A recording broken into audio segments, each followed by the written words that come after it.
More Shakespeare Without the Boring Bits by Humphrey Carpenter. Read by Carole Boyd. Introduction. Some people were rather shocked when I wrote the first volume of Shakespeare Without the Boring Bits. There aren't any boring bits in Shakespeare, they said to me crossly. But the fact is, there are. Lots of the jokes, for example, just aren't funny anymore. They were mostly about things that were happening in Shakespeare's day, and you have to read lots of footnotes to understand them, and frankly, they aren't terribly funny even then. Gags weren't Shakespeare's strongest point. Then there are all the historical bits, all the minor dukes and earls and courtiers who wander around the stage and are given the odd line or two. I suppose Shakespeare was writing for quite a big company of actors, and he had to give them all something to do. But you can perform the main story of most of his plays with just half a dozen actors, leaving out all those bits. Even if you agree that some lines, or even whole scenes, are boring, you may be one of those people who says you can't rewrite Shakespeare because you lose all the poetry. Well, of course you do. But maybe you can add something of your own. Shakespeare was writing for his own times, for the kind of people who came to the theatre 400 years ago. This book, like the first one, tackles each play by imagining how Shakespeare might have treated the story if he was writing it for us today. And if that idea disgusts you and you want to go off and read his original plays instead, that's fine. These books aren't meant to take the place of the plays. They're meant to show you that Shakespeare is exciting and not boring, and maybe they will encourage you to write your own versions of the plays, which could be completely different from mine. As in the first volume, most of the stories of the plays are told by a particular character from them, and the settings have usually been modernized. Recent films and productions of the plays have helped me with ideas. Having watched the 1996 film of Othello, with Kenneth Branagh as Iago, I feel, as a lot of people have felt about this play over the centuries, that this crucial character doesn't really make sense. Why should he be so determined to destroy Othello and Desdemona? Thinking about this suggested to me a new way of approaching the play. Ian McKellen's Richard III, also 1996, turned Richard into a fascist dictator of the 1930s and highlighted the first murderer, which gave me the idea of making that character the narrator. But I changed the setting. Tom Stoppard's Rosencrantz and Guildenstern Are Dead, revived at the National Theatre again in 1996, suggested to me that my narrator for Hamlet could be the player Queen, the boy actor whom Stoppard calls Alfred. But then I found myself talking to someone who had nearly remarried soon after the death of her husband, and had found her son behaving just like Hamlet, so I decided to concentrate on that aspect of the play. Hamlet's anguish, not so much at the supposed murder of his father, but at the fact that another man has displaced his father, an experience which quite a few teenagers go through. Much Ado About Nothing looked tricky. How was I to handle its odd mixture of farce and tragedy? Then I remembered a recent film, not Shakespeare, which had just the same tone. Thank you, Richard Curtis, who wrote it, and Hugh Grant, who starred in it, for inspiring what I've written. King Lear, however, was tricky. The sheer horror of it makes it very difficult to treat in the lightish manner of this book. But Anthony and Cleopatra was a hoot. I knew that Cleopatra was going to be a look-alike of Madonna even before I reread the play. A little tabloid journalism didn't seem amiss here. The Winter's Tale is in many ways a sad play, but it has its richly comic side. I can imagine Shakespeare laughing as he wrote the famous stage direction, "Exit pursued by a bear," and I couldn't resist opting for the comedy. As You Like It has always seemed to me a rather irritating play, with its relentless jollity and endless pretty little songs. Then I realized that it reminded me of Salad Days, the 1954 musical by Julian Slade and Dorothy Reynolds, which has exactly the same undergraduate air. So my Arden Days is dedicated to Julian, a friend of mine, who in his own salad days wrote music for Shakespeare productions at the Bristol Old Vic. And if anyone wants to set Arden Days to music, please send me a tape. Humphrey Carpenter.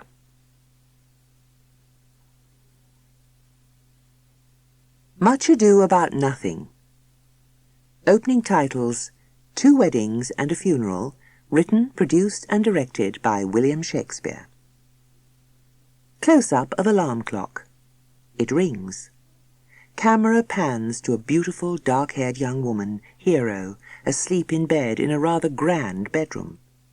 She wakes, switches off the alarm, leaps happily out of bed and runs across the room. A superb wedding dress is on a stand next to a full-length mirror.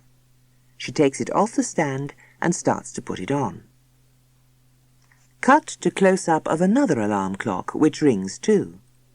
Camera pans to another young woman, Beatrice, in her own bed in another room in the same house. She has spiky red hair, and when she wakes she puts on a pair of heavy-rimmed glasses before reaching for the clock and switching off the alarm. She gets out of bed and goes into Hero's room. Hero is fastening up the wedding dress. "Morning, Beatrice. Don't I look wonderful?" "Frankly, Hero, darling, you look like an enormous meringue." Close-up of a third alarm clock. This one is in Claudio's room in another, much less grand house. It rings, but he's up already, pacing his room in his pyjamas, biting his nails. He is dark-haired and bronzed, as dishy as a male model.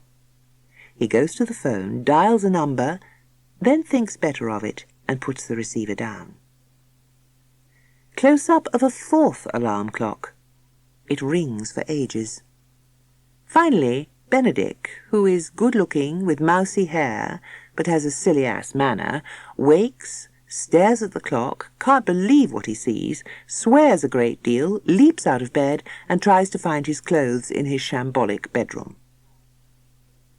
Interior of a marquee.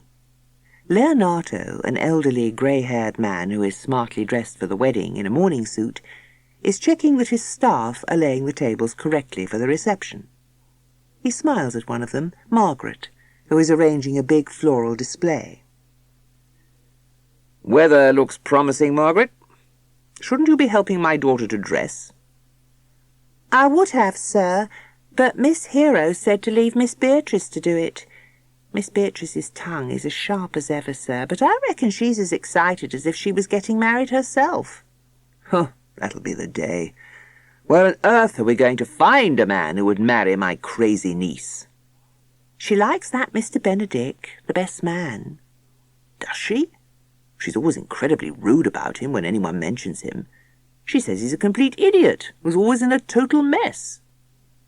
Cut to suburban street. Benedick, in shirt and braces, is trying to start his car. It won't start. He swears a great deal. Cut to Hero's bedroom. Hero is in the wedding dress, and Beatrice, who has a mouthful of pins, is adjusting it. "I'm so glad Claudio has chosen Benedick to be best man." "Well, I'm not." "Oh, come on, he's gorgeous. Everyone says you fancy him." "Don't talk drivel. He looks like a lumpy pillow. And that beard of his is ridiculous." "He hasn't got a beard anymore. He shaved it off for the wedding." "Then I bet he looks even worse."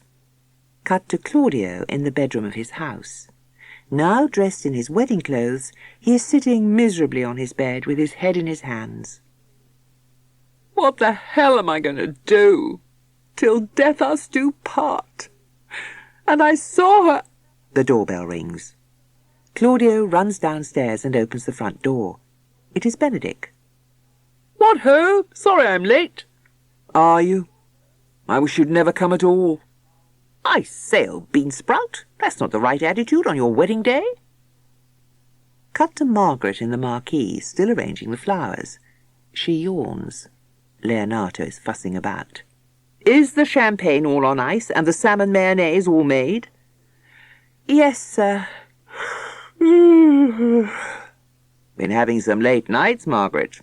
Up late with that boyfriend of yours, eh?" Cut to interior of pub. Borachio, a young man in a shiny suit, is drinking in a secluded corner of the bar with Don John, a rough-looking biker in heavy leathers. "It all went smoothly then, Borachio?" "Sure. Margaret, our girlfriend, Thought it was just a bit of a giggle. You didn't tell her what it was for. What do you think I am?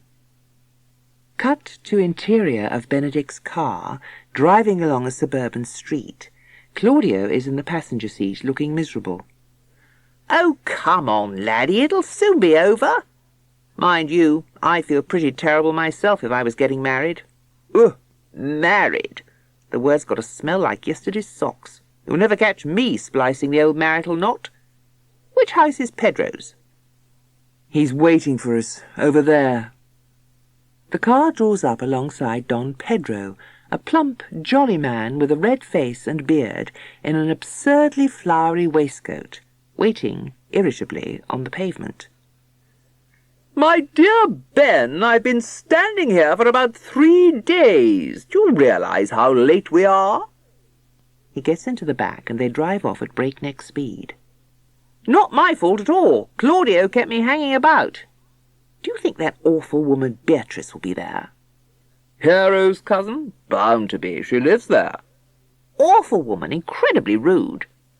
Is she? Well, my dear Ben, everyone says she fancies you. What? Oh, yes. She's really got the hots for you, Ben, you lucky fellow.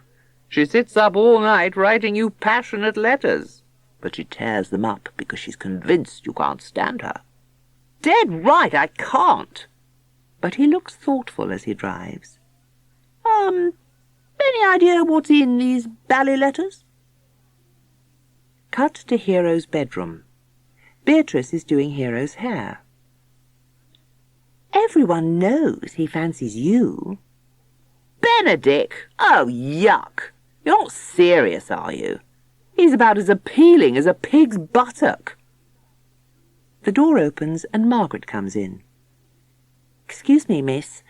Are you sure there's nothing I can do? Isn't it true, Margaret, that Claudio's friend Benedict, the best man, is head over heels in love with Beatrice? She winks at Margaret, who gets the point. Oh, yes, miss. Weeping his eyes out he was after the rehearsal for the wedding. Said he wished it was him getting married to you. He's been secretly in love with you for years. Jeepers! Well, keep him away from me today. I can't stand him. But she, too, looks thoughtful. You mean really crying, was he? Oh, yes, miss, buckets. Hero's eyes caught by a cigarette end on the floor near the window. Margaret, someone's been smoking in here. Margaret, spotting the cigarette end, picks it up, looking embarrassed. Can't think who, miss. That boyfriend of yours, Borachio, he smokes, doesn't he? Yes, miss, now and then. Excuse me, miss, I must go and finish the flowers. Cut to Borachio in the pub, lighting a cigarette. Where's the money, then? What money? You told me 50 quid. That was the price for doing it. Cut to exterior of pub. Silly music. Constable Dogberry, the village policeman, rides up on his bike. There is an open window right by him, and Don John's and Borachio's voices can be heard. Oh, just a joke. I haven't got 50 quid. Joke? Look, you could have got me into real trouble. And Margaret. What the hell's it all about, anyway? Constable Dogberry gets off his bike, pauses and listens. He scratches his head and gets out his notebook. Cut to car park in front of village church. The bells are pealing noisily, organ music from inside the church. A Rolls-Royce pulls up sedately, and Leonardo gets out and opens the door. Hero, looking wonderful in her wedding dress, steps out of the car, followed by Beatrice in an enormous yellow hat with cherries. Leonardo gives Hero his arm, and they start to walk towards the church. Suddenly, Benedict's car screeches into the car park and scrapes to a halt, knocking down a fence. Claudio and Don Pedro get out and run into the church, overtaking the bride and her father. Benedict follows them, then halts abruptly, patting his pockets. The ring! Where the heck... He turns and tears back to the car, bumping headlong into Beatrice and knocking off her hat. He speaks, not realizing who it is. "Oh, gosh, frightfully, tremendously sorry, Recognizing her. Aha. Yes. Well, nice weather. Idiot! Look what you've done to my hat! She picks it up and sorts it out, but then she takes a sidelong look at him. Definitely better without the beard. Benedict removes one of the cherries from her hat and starts to eat it. Aren't weddings awful? Don't talk rubbish, they're great. Well, I mean, other people's are all right, I suppose. But you wouldn't catch me having one of my own. Not for anything. Beatrice, also eating a cherry. Nor me. Interior of the church. Hero, on her father's arm, is walking up the aisle, while Don Pedro is shown to his seat. There's an empty seat next to him. He notices it's empty and looks puzzled. Interior of the pub. Don John is rather drunk now. Shouldn't you be at the wedding? There isn't going to be a wedding, not after what you've done. Anyway, I don't want to sit next to that appalling half-brother of mine. Don Pedro, what's wrong with him? That was how Hero met Claudio, him being a friend of Don Pedro. Exactly. Pedro and his stupid stuck-up friends. I'm sick of them all. That's why I set up this hoax, to mess up their wonderful wedding get-together. Exterior of pub. Constable Dogberry, who has been listening to this, nods to himself and snaps his notebook shut. Huh? Huh.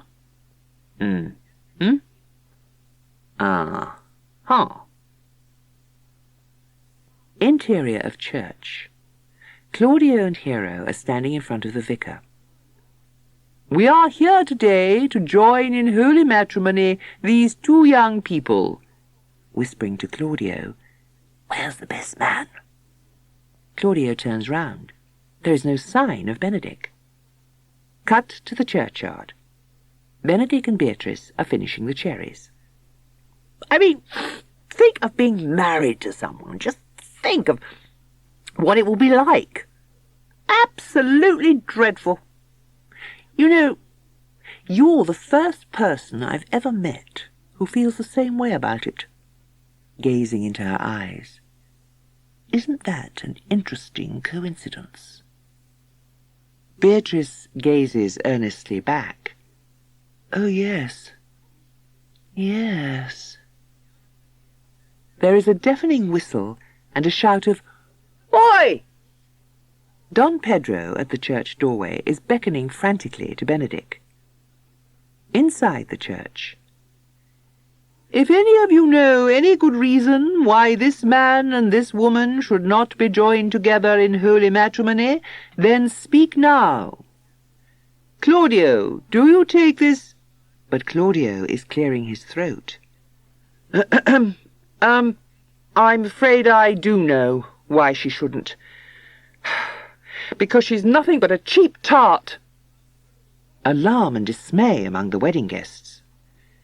You see, I was sent an anonymous note telling me to take a walk in Hero's father's garden last night. And I did. And I looked up to her window, and there she was, hugging and kissing some other man. And he kept sighing, "Oh, Hero," and she was snogging him like blazes.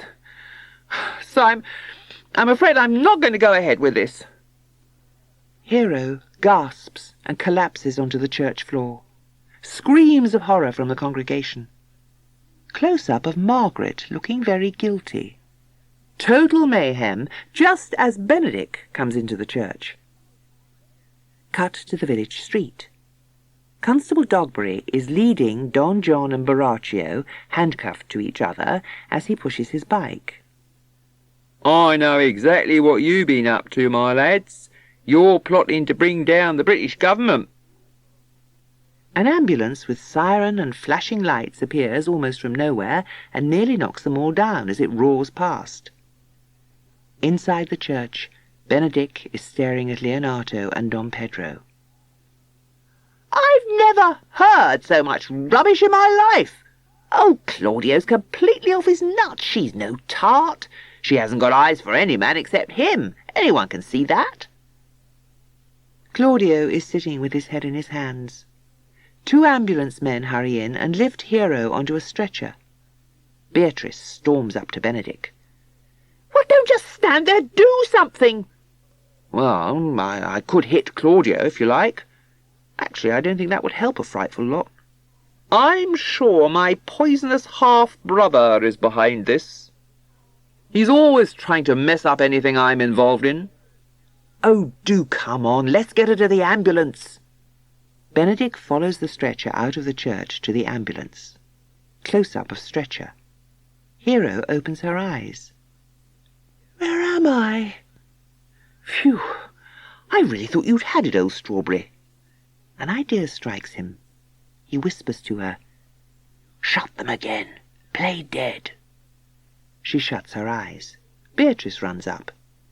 Is she going to be all right? Yes, but for goodness sake, don't tell a ruddy soul. Inspector Benedick is on the case. Interior of the church. Claudio is still sitting with his head in his hands. The vicar is trying to comfort Leonato, who keeps shaking his head and looks desperate. Benedick rushes in and whispers to Leonato, who looks astonished at first, then nods. Benedick then whispers to the vicar, who nods too. Please, can I have everyone's attention? A tragedy has occurred. I am very, very sorry to have to tell you that Hero has died of grief. A groan from everyone. Claudio collapses in misery. We were going to have a wedding, but I am afraid it's going to have to be a funeral instead. The organist begins to play sad music. Constable Dogberry stomps into the church, still with his bicycle and his prisoners. Begging your pardon, ladies and gentlemen, but does anyone have one of them mobile phones? I need to make an urgent call to the Prime Minister. A gasp from Margaret as she sees Baraccio. Oh, Baraccio! You never told me what it was for, you lying... Wait a minute. I say, Margaret, could it possibly have been you at that window last night? He kept calling me by Miss Hero's name. I thought it was just a joke. I have apprehended these 2 terrorists under the Defence of the Realm Act.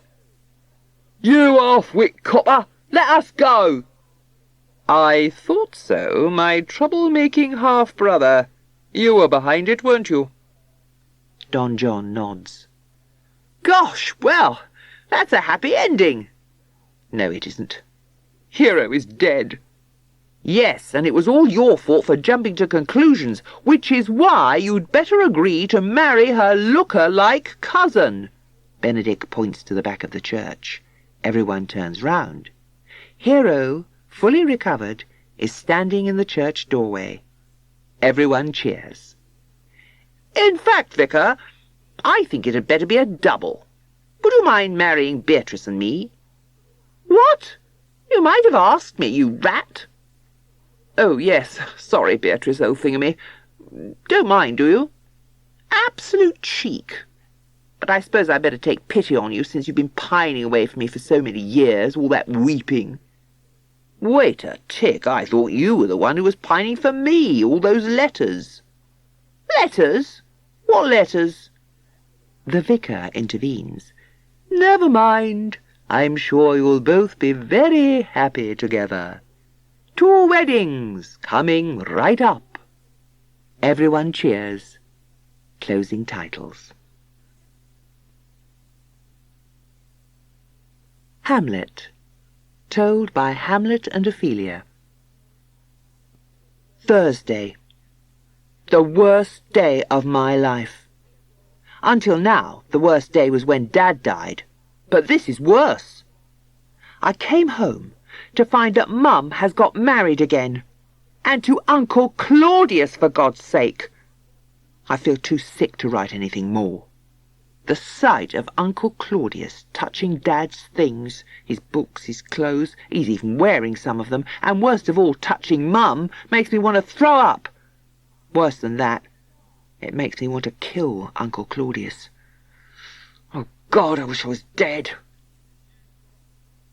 Sunday. I'm so miserable. I was so looking forward to Hamlet coming back home at the end of his university term. But now he's here, and it's awful. He won't even look at me.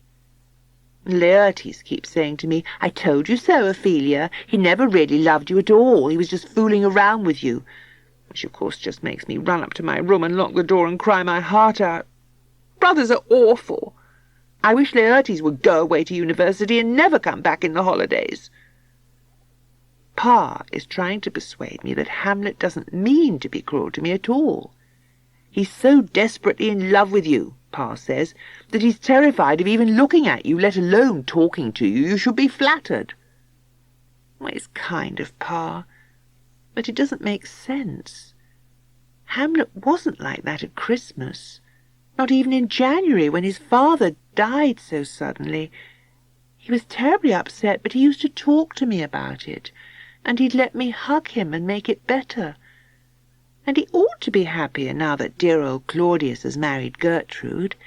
It's much better for him to have a stepfather than no father at all.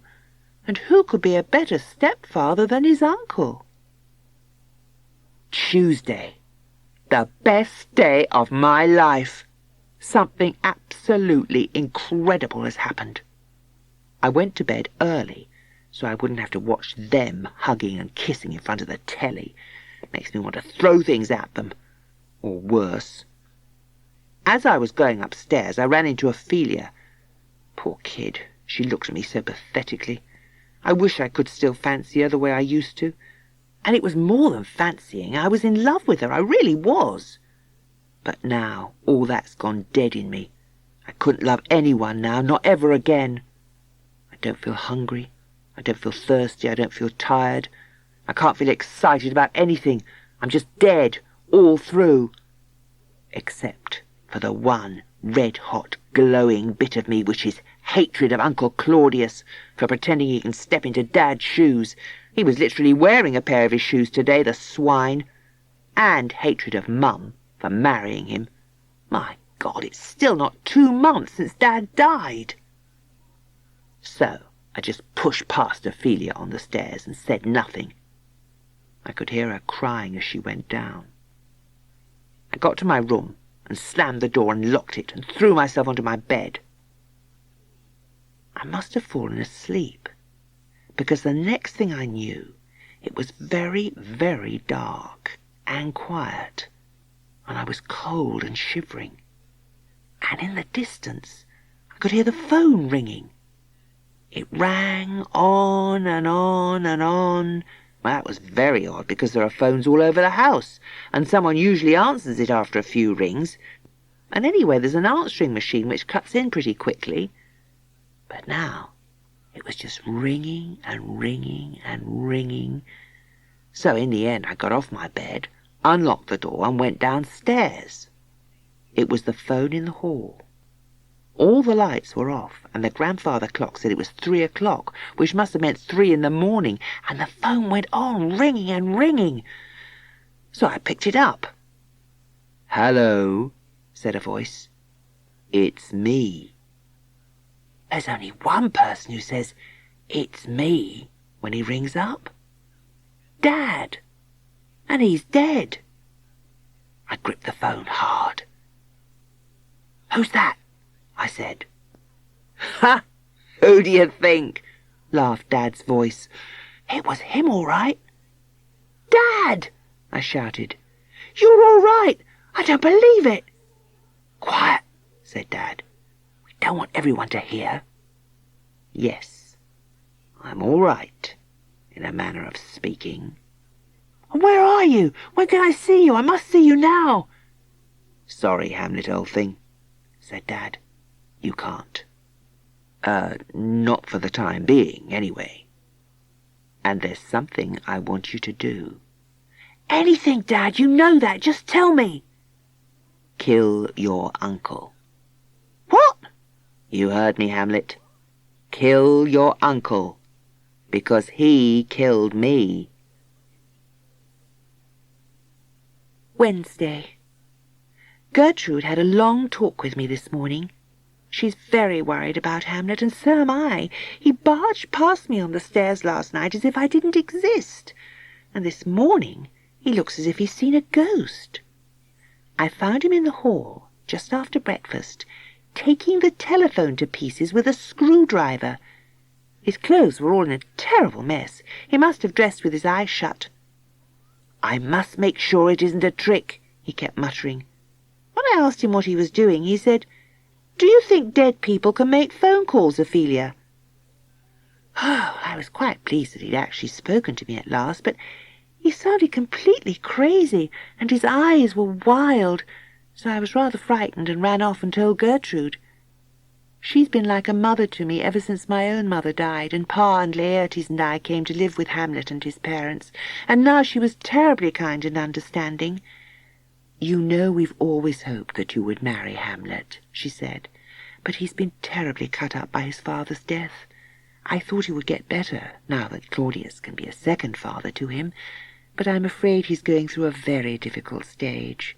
This morning he rushed into our bedroom when Claudius and I were dressing, and demanded to know what exactly it was his father had died of, as if he didn't know already."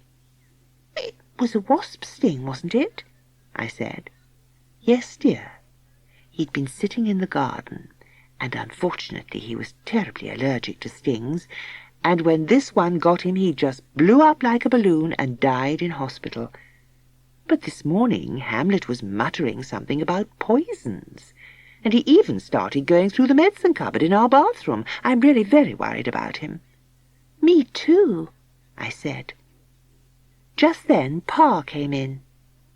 "Polonius, dear," said Gertrude to him, "do sit down. You look quite exhausted."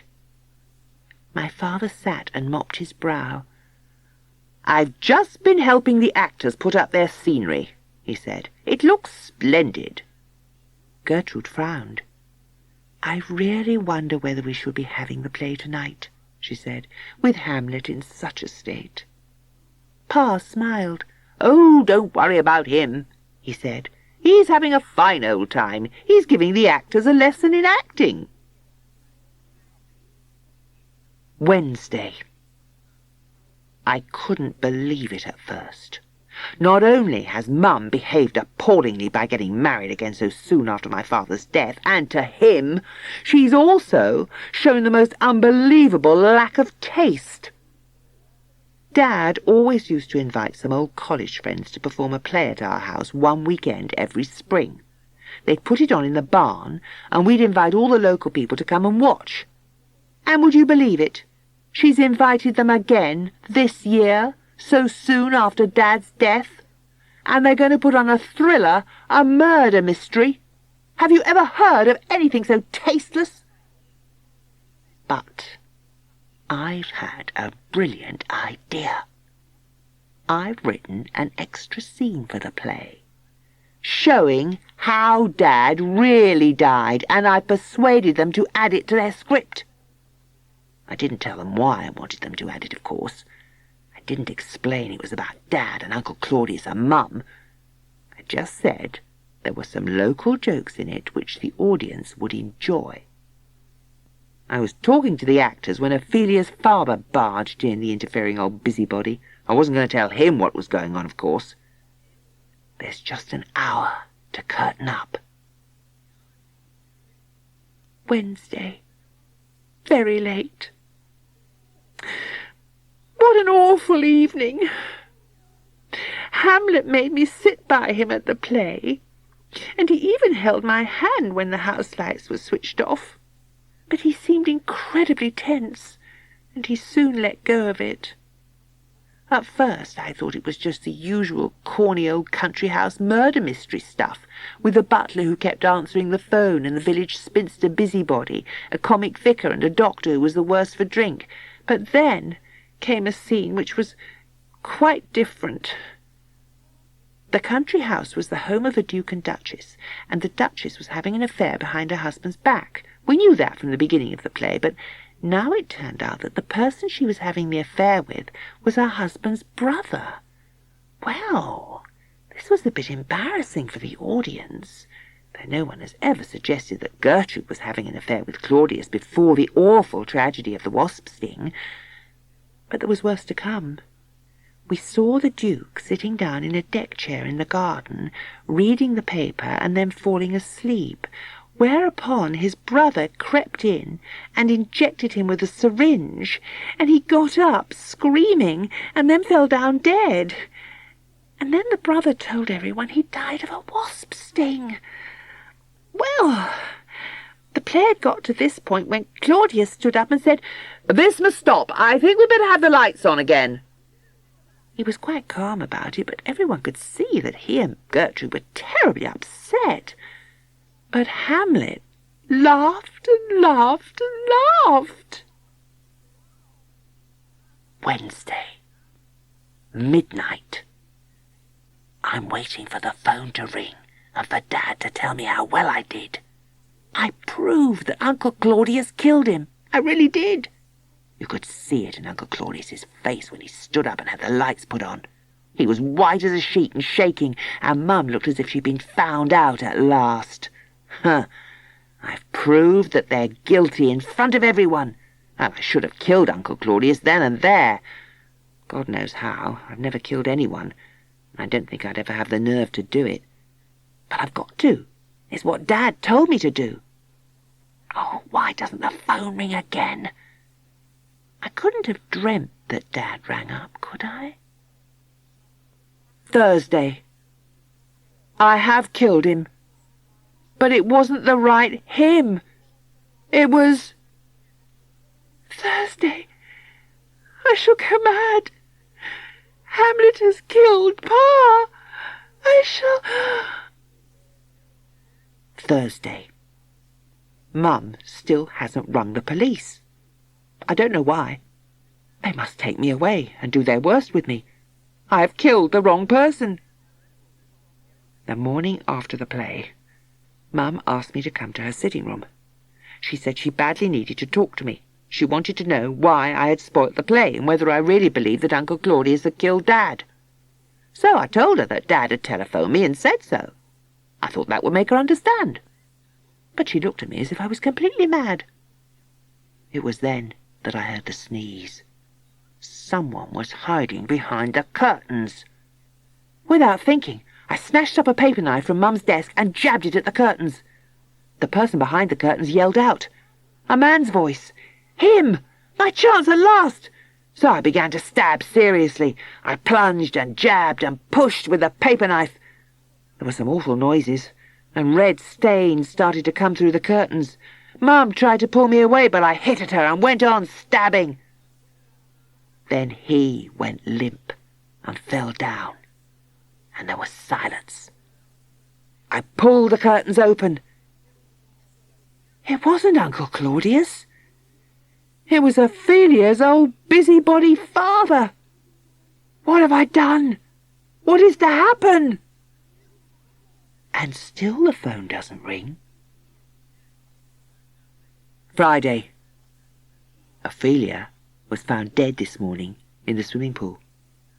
Mum still doesn't call the police. Ophelia's brother is roaming the house looking for me. Ha ha! Well, I'm ready for him. And I'll get Uncle Claudius too. House of Horror. Multiple slayings at Elsinore Manor. Family squabble that ended in tragedy. No survivors, say police.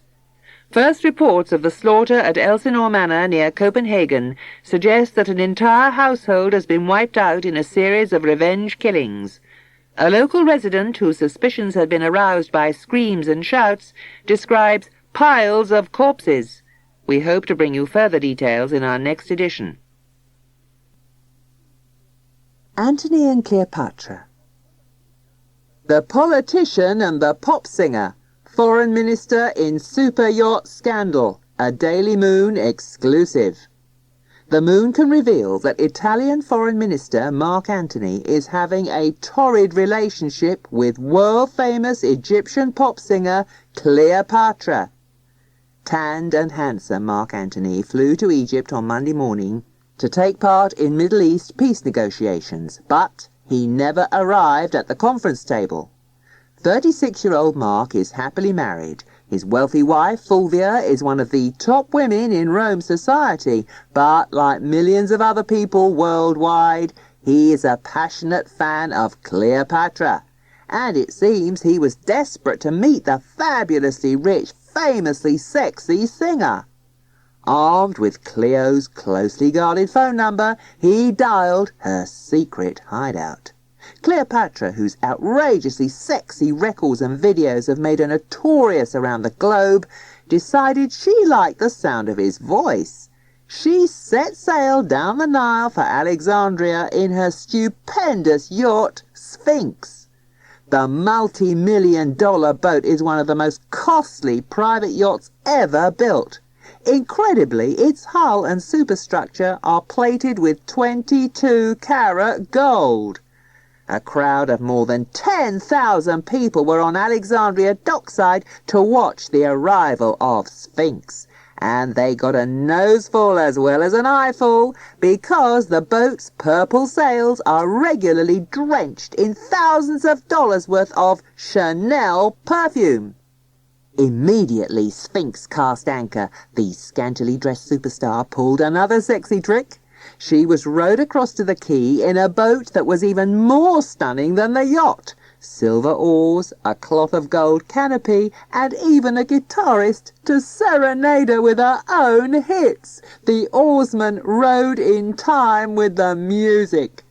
And to keep Cleo cool in the evening heat, a tanned young man dressed as Cupid waved a giant fan.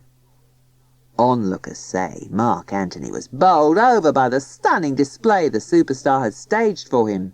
The crowd cheered as Cleo's boat arrived. She walked slinkily up the red-carpeted steps to meet the handsome Italian politician.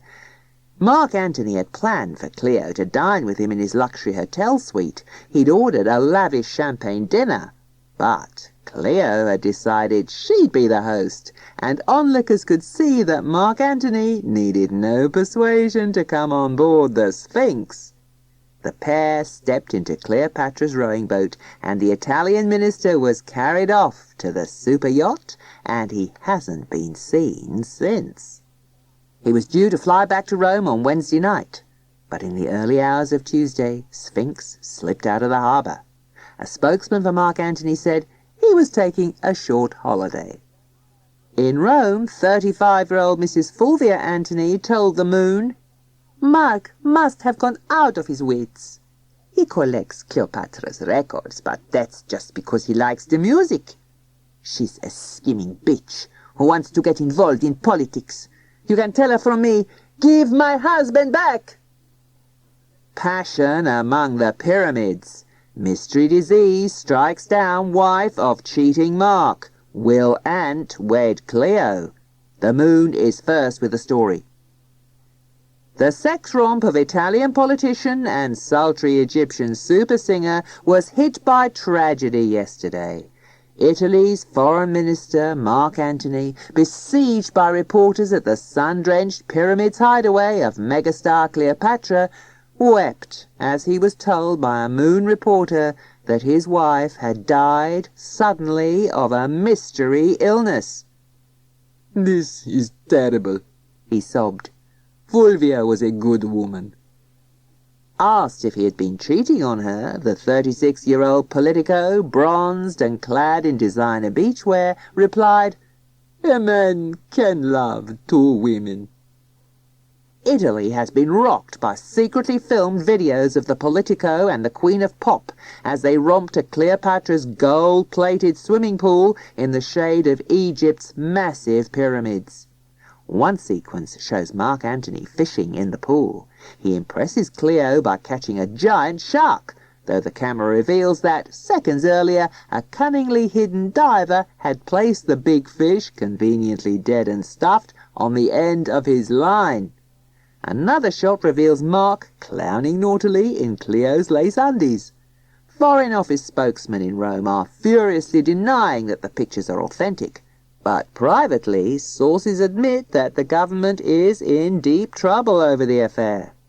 "If Anthony doesn't get back here fast and explain himself," said one high-level source, "we could be facing a real crisis."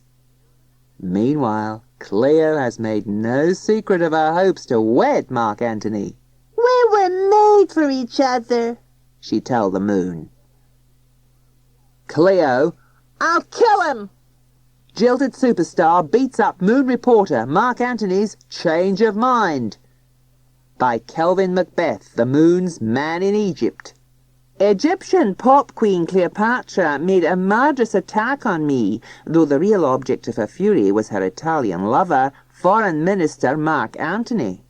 Only yesterday, Cleo was telling me of her plans to wed Mark, 36, at a lavish open-air ceremony at the source of the Nile. Multinational TV, cable and satellite corporations had opened the bidding for rights to provide live coverage of the event. But then I was able to spring the startling news that Mark had other ideas. Recalled to Rome by Prime Minister Octavius, he apparently received a severe ticking off for his affair with the Egyptian beauty. After 3 hours of talks with Octavius, he emerged from government headquarters white-faced and refusing to talk to the media. Sources close to him said he is having a big rethink. Next morning came the shock announcement.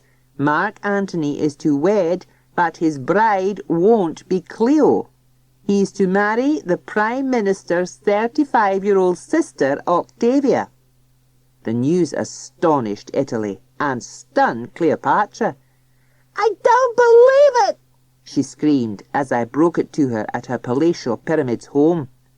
When I assured her it was true, she picked up a knife and tried to attack me. Never in my years as a fearless newshound have I seen anyone so frantic. To coin a phrase, hell hath no fury like Cleopatra's spurned. Restrained by her staff, she broke down and wept. "How old is this Octavia?" she sobbed. "What color is her hair? What's she got that I haven't got?" When I showed her a photograph of the serious-minded 35-year-old bespectacled Italian brunette, Cleopatra burst into hysterical laughter and yelled, "She looks about 90. A close friend of Octavia's confirmed, "She's not exactly the life and soul of the party. I can't imagine what she and Mark Antony will have in common." The gossip in Rome government circles is that Antony has had to make this marriage to save his political career and the reputation of the government. "Cleopatra is nothing more than a porn queen," said one Foreign Office source. "He was doing no good to Italy's image. Marrying Octavia should clean up his act." Cleopatra was today said to be under sedation as she recovered from the news. "It's true love." Antony back with Cleo. Marriage was a sham. Danger of war. Kelvin Macbeth on the story for the Moon. Italy is to send troops to Egypt in a bid to rescue its kidnapped Foreign Minister Mark Antony. But Antony has made it clear that he fled Rome and returned to live with rock superstar Cleopatra of his own free will. "She's the sexiest woman in the world," he said tonight, giving an interview to the Moon on Cleopatra's giant-sized bed, which is covered with priceless mink furs. "My marriage was a sham. Octavia's a nice person, but we hadn't a thing to say to each other." With a love-lorn look in his eyes, he continued, "Cleo and I don't need words. We just gaze into each other's eyes." But Antony's love idyll at Cleopatra's multi-million-dollar Pyramids home may come to a violent end. Italian soldiers have landed at Cairo airport and are on their way to snatch Antony back, if necessary by force. They're commanded in person by Prime Minister Octavius, brother of Mark Antony's abandoned wife. "It's more than just a family quarrel," he said tonight. This temptress Cleopatra is a powerful woman politically. If we don't act at once, it could be global war. Mark Antony has said he'll fight to the death rather than return to Rome and his marriage. Cleo will fight alongside me, he told reporters. She's like a devil when she's roused, and if she fights as well as she makes love, those soldiers had better take cover. Troops will need to take care if they get across the perimeter fence into Cleo's palatial residence. Not only are there armed security guards, Cleopatra also has a world-famous collection of poisonous snakes, which she features in her stage act. Bloodbath at the pyramids. Double suicide of Politico and Pop Queen. Misunderstanding led to tragedy. Macbeth of the Moon saw it happen. Superstar Cleopatra and political leader Antony are both dead, a shocked world learned last night. It seems the couple committed suicide through a tragic misunderstanding. Yesterday afternoon, Italian troops stormed Cleopatra's luxury fortress villa in the shadow of Egypt's pyramids. Cleo's armed bodyguards were easily overcome, and the defecting Italian foreign minister was put under arrest. Eyewitnesses said that he blamed Cleopatra for his downfall. "I wish I'd never set eyes on you!" he screamed furiously at her as he faced up to the fact that his political career was in ruins. Cleo didn't stop to bandy words with her furious Italian lover. She rushed off and locked herself in her sumptuous fur-lined bedroom, and word soon came that she had killed herself. Hearing this, Antony snatched an ancient ceremonial sword which was hanging on a wall and stabbed himself in the stomach. A few minutes later, villa staff found that Cleopatra wasn't dead. She'd just been bluffing. However, Antony was bleeding to death. Cleo gave orders for him to be carried up to her room. Emergency medical services were summoned, and meanwhile the two lovers had much to say to each other, overheard by your Moon reporter, who was hiding in a cupboard. He told her, "I am dying, Egypt, dying." It seems to have been one of his pet names for her. Cleo wept as the life drained from the 36-year-old politician, but there was nothing she could do to save him. By the time emergency medical services could get there, it was all over. And while medicos had their backs turned, Cleo took a drastic step. She had apparently given orders for several snakes from her reptile collection to be brought to her bedroom, hidden in a basket of figs. As I looked on, horrified, she deliberately plunged her arm into the basket and, as she had intended, received a deadly, poisonous bite. Instantly, she dropped dead in agony. Italian Prime Minister Octavius, who led the military expedition, has paid tribute to the dead couple. "Antony was one of our very best cabinet ministers," he said. "It's a terrible loss, and millions will mourn Cleopatra. She was truly a superstar." Plans are already afoot in Hollywood for a film about the life and death of the glamorous couple. "There should be no difficulty in casting the two main roles," said the president of the Blockbuster Film Corporation, Mr. Bill Shakespeare. "Hollywood is full of people like Anthony and Cleopatra." Richard III, told by the first murderer. I'm in security. Know what I mean? Me and my mate was on the door at a dance. Big posh ball at the palace, to tell the truth.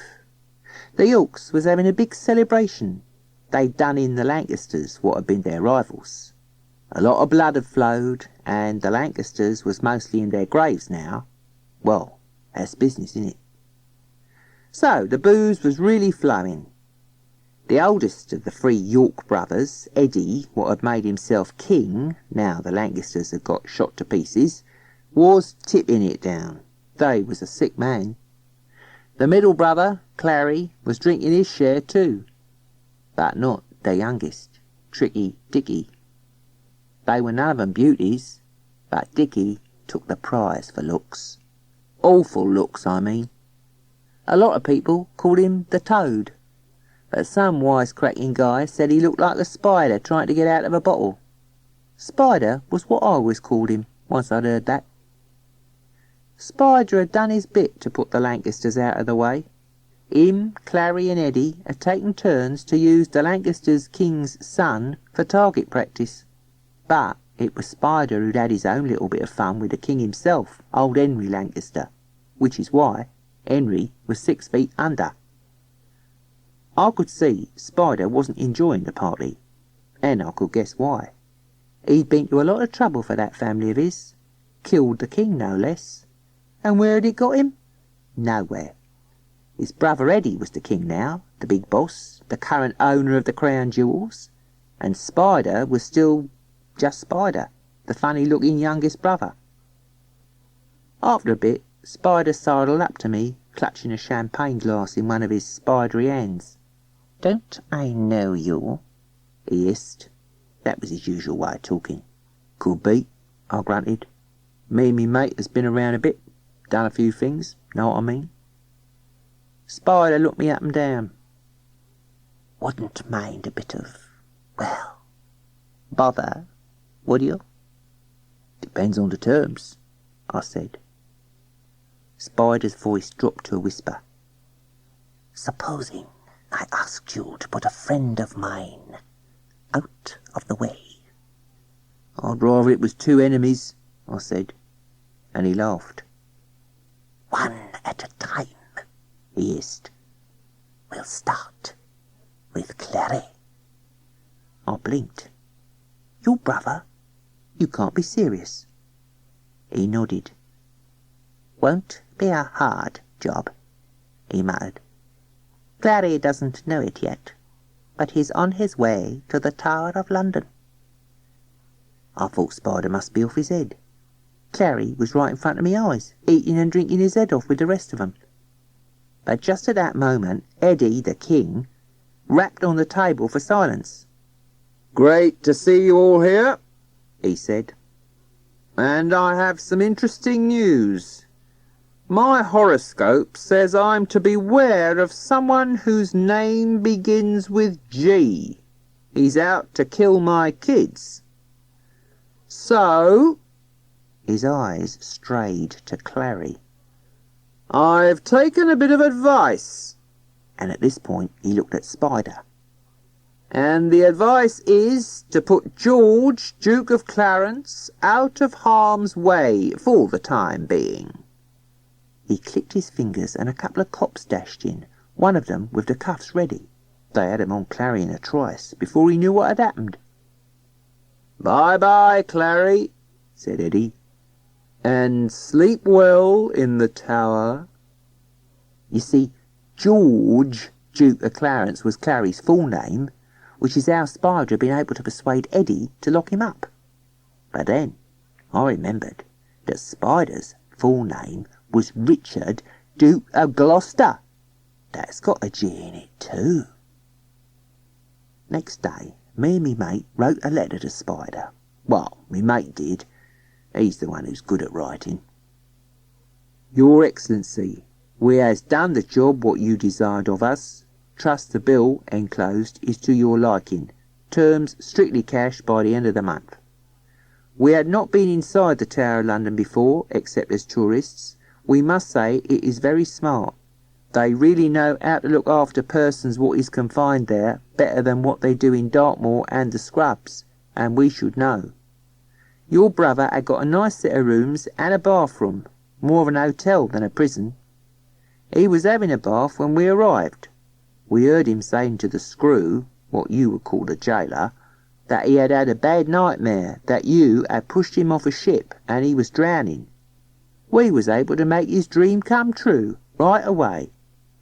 Trusting everything is in order, yours sincerely, J. Dighton and P. Forrest, security specialists. P.S. Here is the videotape. Trust it has come out nicely. Oh yeah, I forgot to tell you. Spider gave us a camcorder and told us to film it all. The killing, I mean. Bit twisted if you ask me. But we didn't complain. A job is a job. Course, it was all over the papers next day. "Order of the Bath!" screamed the tabloids. "The Duke of Clarence, brother to the King and third in line to the throne, was today awarded the Order of the Bath, and we don't mean the medal. His drowned body was found in a bath in the Tower of London, where he had just been imprisoned by King Edward. The palace today issued a statement. Although the Duke was sent to the Tower by order of the King on account of dire warnings His Majesty had received about the Duke's intentions towards his sons, every care was being taken with his personal safety, and no warrant for his execution had been issued. Police investigations are currently underway." Of course, the papers all thought King Eddie was behind it. There were shock horror headlines like, "Horoscope warning, now Clarence has paid the price," when the story about the letter G began to get out. But the truth was, King Eddie had been fond of Clary, and when everyone started saying he'd had him killed, he was quite upset. In fact, it made his illness much worse, and a couple of months later, he was dead. My mate and I was on the door at the funeral drinks party, and I must say, Spider was looking very perky compared to the last time I saw him. But then he would, wouldn't he? With Clary and Eddie both gone, he was 2 steps closer to Eddie's job, being king, I mean. Mind you, there remained 2 kids, Eddie's boys. One of them was just a little nipper, but the other, the one who was supposed to be king, now his dad was dead, was a teenager. Eddie had hid the older one away in the country, and I don't blame him. But now Spider wanted to get him into his web. They'd given Spider the title Lord Protector. Huh, him protect anything, that's a laugh. "Country air's all very well," Spider hissed to me. "But I reckon it's time the lad had a taste of London. What do you think, my friend?" "They say the view is very nice from the tower," says I. "Exactly," nodded Spider, twisting his hands in a way I suppose was meant to look cheerful, though it gave me the creeps. "And we don't want him to be lonely there, do we?" He nodded his head in the direction of Eddie's little boy, the younger one, who was eating ice cream on a chair next to his mum. "A wink is as good as a nod," says I, and toddled over to me mate. "We got another job," I told him. "We got to take a couple of kids for a little joyride." "Where does we put the bodies?" mumbled me mate. "Easy, easy," I said. "First things first." But of course me mate was right. When we picked up the BMW, there was a note tucked under the windscreen in spidery handwriting telling us what to do, including the video. We collected them kids, and very nice they was, I must say. Young for their ages, mind. When we delivered them to their room in the tower, they started having a pillow fight. So we joined in. I kept expecting the headlines, "Heirs to throne in pillow mystery. Did king's sons smother each other in suicide pact?" But in fact, the papers never got wind of it, not till a long time after. Because all the attention was on the crowning of the new king. Yeah, I mean Spider. He did it cleverly, that last bit, make no mistake. He went on TV to be interviewed by a smarmy newscaster called Buckingham. The whole thing was a set-up from the start, of course. It went something like this. Buckingham: "We have with us tonight in Newsrama the Lord Protector of England, His Grace the Duke of Gloucester. Your Grace..." Spider, oozing with false modesty: "Just call me Dick, please." Buckingham: Dick, this title, Lord Protector, means you're virtually the king. And as I'm sure you realize, a very great number of people, perhaps the majority of citizens of this country, would like you to be just that." Spider, smarming at the camera: "Well, of course, I am deeply flattered and honoured by their opinion of me. but there's absolutely no question of my accepting the throne. My brother Edward, God rest his soul, was a fine king, and if my dear brother Clarence, whose tragic death," he dabs his eyes with his handkerchief, "has been the greatest grief of my life, had lived, he would have been a wonderful one. No, I am thinking of becoming a clergyman, and maybe going into a monastery." There was a lot more like this, and Buckingham kept saying that the opinion polls proved that Spider would be the most popular king ever. After about half an hour, even me and me mate was getting fooled that people wanted Spider on the throne, that he was too modest to accept the crown. Spider told me that the moment they was off the air, Buckingham demanded his cash. $1 million, I think he said it was. Spider told him he'd pay him at midnight, fix the spot where they was to meet. Then he sent us along, without the cash, of course, but with the video camera. But Buckingham was wiser than some of them. When we got there, he'd scarpered. Not that me mate and me minded. We had plenty of other jobs from Spider. In fact, we'd never worked so hard in our lives. If you asked me how many people we'd handled for Spider round about this time, I'd have to say I lost count. You'd have to run the video to check the numbers. The only one me and me mate really remembers is Lord Hastings. He'd been part of the team that was putting Spider up for king, and he suddenly changed his mind. So Spider told us to put him on the list. "Send me his head by dinner time," he told us. That meant it was a chainsaw job. And would you believe it? Hastings wanted to say his prayers before we got on with it. "Don't waste our time," I told him. "Spider wants his supper."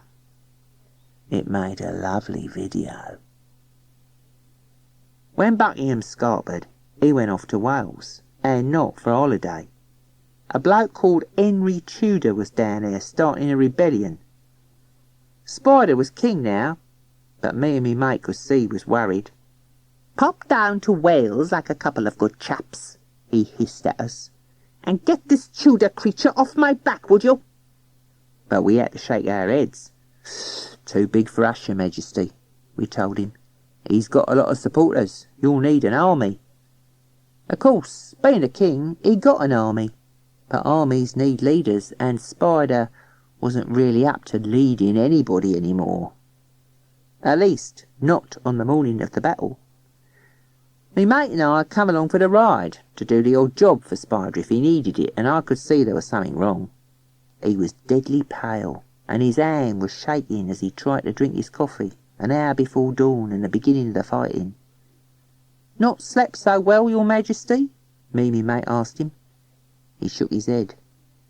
"I shouldn't have watched the video before I went to bed." "The video?" we asked him. He nodded. "Somebody must have messed around with the tape," he said. "Those people who you dealt with for me, Clary and the kids and Hastings and all the others, instead of dying, they kept leering at the camera, pointing at me, laughing at me and saying, 'You don't stand a chance in this battle, you poor Jack, not a chance.'" "You're imagining things," we told him. "We was there. They just lay down and died, quietly like." But we couldn't make him cheer up. He lost the battle, of course. The last time me and me mate saw him, he was screaming for transport to get him out of difficulties. "Even a horse would do," he yelled. Me and me mate could have picked him up in a BMW, but we was making ourselves scarce, heading back for London, to be ready for the next king, Henry Tudor, Henry the Seventh as he calls himself now. Well, he's bound to need us sooner or later. They all do. Othello, told by Othello. The 1st of January. We've done it. Desdemona and I got married secretly this evening, and her pa didn't know a thing until it was too late. I never thought she'd agree to take the plunge without the old skeleton's consent. But when I told her I had a priest all lined up and waiting at the little church just around the corner, she just laughed, that wonderful silvery laugh of hers. "O.T.," she said. She always calls me O.T. after the first two letters of my name. "You are the end." Whereupon Desi and I hopped into a waiting gondola and were rowed up to the church steps, where the candlelight was reflected in the water's edge. Venice is the place for getting married. Our old man will be real sore, of course, but we had to get it done fast. The rumor is I'm going to get a posting abroad to one of the Venetian Empire's trouble spots, and Iago told me I oughtn't to risk leaving Desi. "You never know who might catch her eye," he said. "Mike, for example. You know how fond she is of him." I laughed. Mike Cassio is the last person who could ever break up our relationship. He's the guy who carried secret notes between Desi and me when Desi's father got paranoid and wouldn't let her out of the house. Mike is the nicest guy you ever met. Working for the government like me, tipped for one of the best jobs in the empire, governor of Cyprus. Ha! Hope he gets it. One of the best guys around. 2nd January. I still don't believe it. Desi and I had just got back from the wedding late at night, and we were drinking champagne with Mike, who of course was our best man, when a message came that I was wanted at once at headquarters. My stomach clenched because it sounded bad. In Venice, if they call you in the middle of the night, nobody's going to see you again for a good long while except the secret police and their jailers. But when the official gondola dropped me at the Doge's palace, everyone was all smiles. And 5 minutes later, I knew why. It's me they've chosen to be governor of Cyprus, and Mike is to be my number 2. I just don't believe it. Neither did Desi's old dad when he turned up at the palace to accuse me of abducting his daughter. But it was okay. Desi had come along with me, and she told them the truth. How she'd been in love with me ever since she heard the story of my escape from slavery. The Doge told Desi's dad that our marriage was perfectly legal, and he agreed that Desi could come with me to Cyprus and strut her stuff as the governor's wife. Her dad nearly choked when he heard that. A wonderful night. Though, just before we finally fell asleep, I heard Iago whispering in my ear, "Don't think they picked you because you're the best man for the job. It's only because of your skin. They want a black guy in a top job to show how liberal they are. But the moment you put one finger wrong, you'll be out. And Mike, the man they really want, will have your job." I paid no attention. Iago is always saying that sort of thing. 10th February. Cyprus is heaven. The governor gets a real castle to live in. Desi loves that. And the big 4-poster bed in our room, and the view of the sea. The locals have welcomed us newlyweds to their hearts. Mind you, things got off to a good start. A storm got rid of the Turkish fleet that had been menacing the island for months.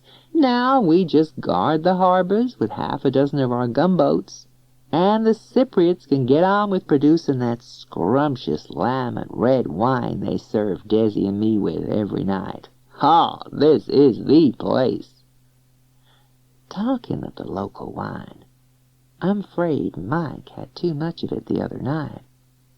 He was drinking with a bunch of young officers before they all went on guard duty, and somebody seems to have picked a fight with him, and he lashed out with his sword, the goddamn fool. It left me no choice but to demote him, strip him of the deputy governorship. "Don't do that," whispered Iago, "or you'll be storing up trouble." But rules are rules, and grievous bodily harm, because I'm afraid Mike slashed the fellow's face very nastily, has to be punished. I had to take off his insignia and reduce him to the rank of a junior in front of all the guard. Desi was watching, too, though she shouldn't have been there. She dotes on Mike, Iago whispered to me. She'll not forgive you. I paid no attention to his mutterings. 20th February. Iago was right, though. That's the maddening thing. He always has been, ever since he started murmuring to me when I was about 5 or 6.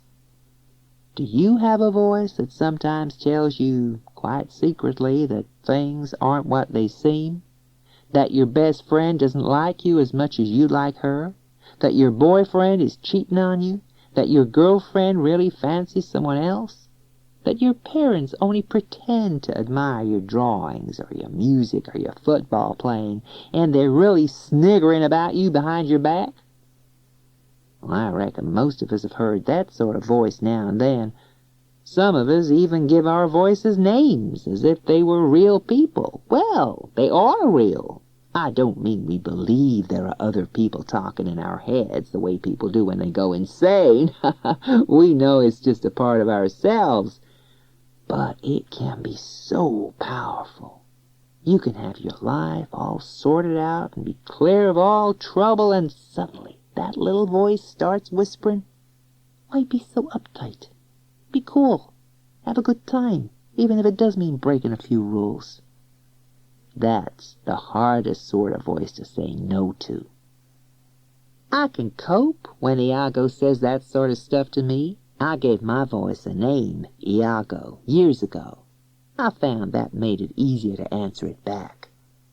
I can say no when Iago tells me to freak out and have a wild time. I've got discipline. You have to have discipline to get where I've got. But when the voice starts whispering to me, "OT," yeah, it calls me OT too. "OT, don't you wonder what so-and-so really thinks of you?" Then it's hard not to listen. Well, this time, Iago was right enough.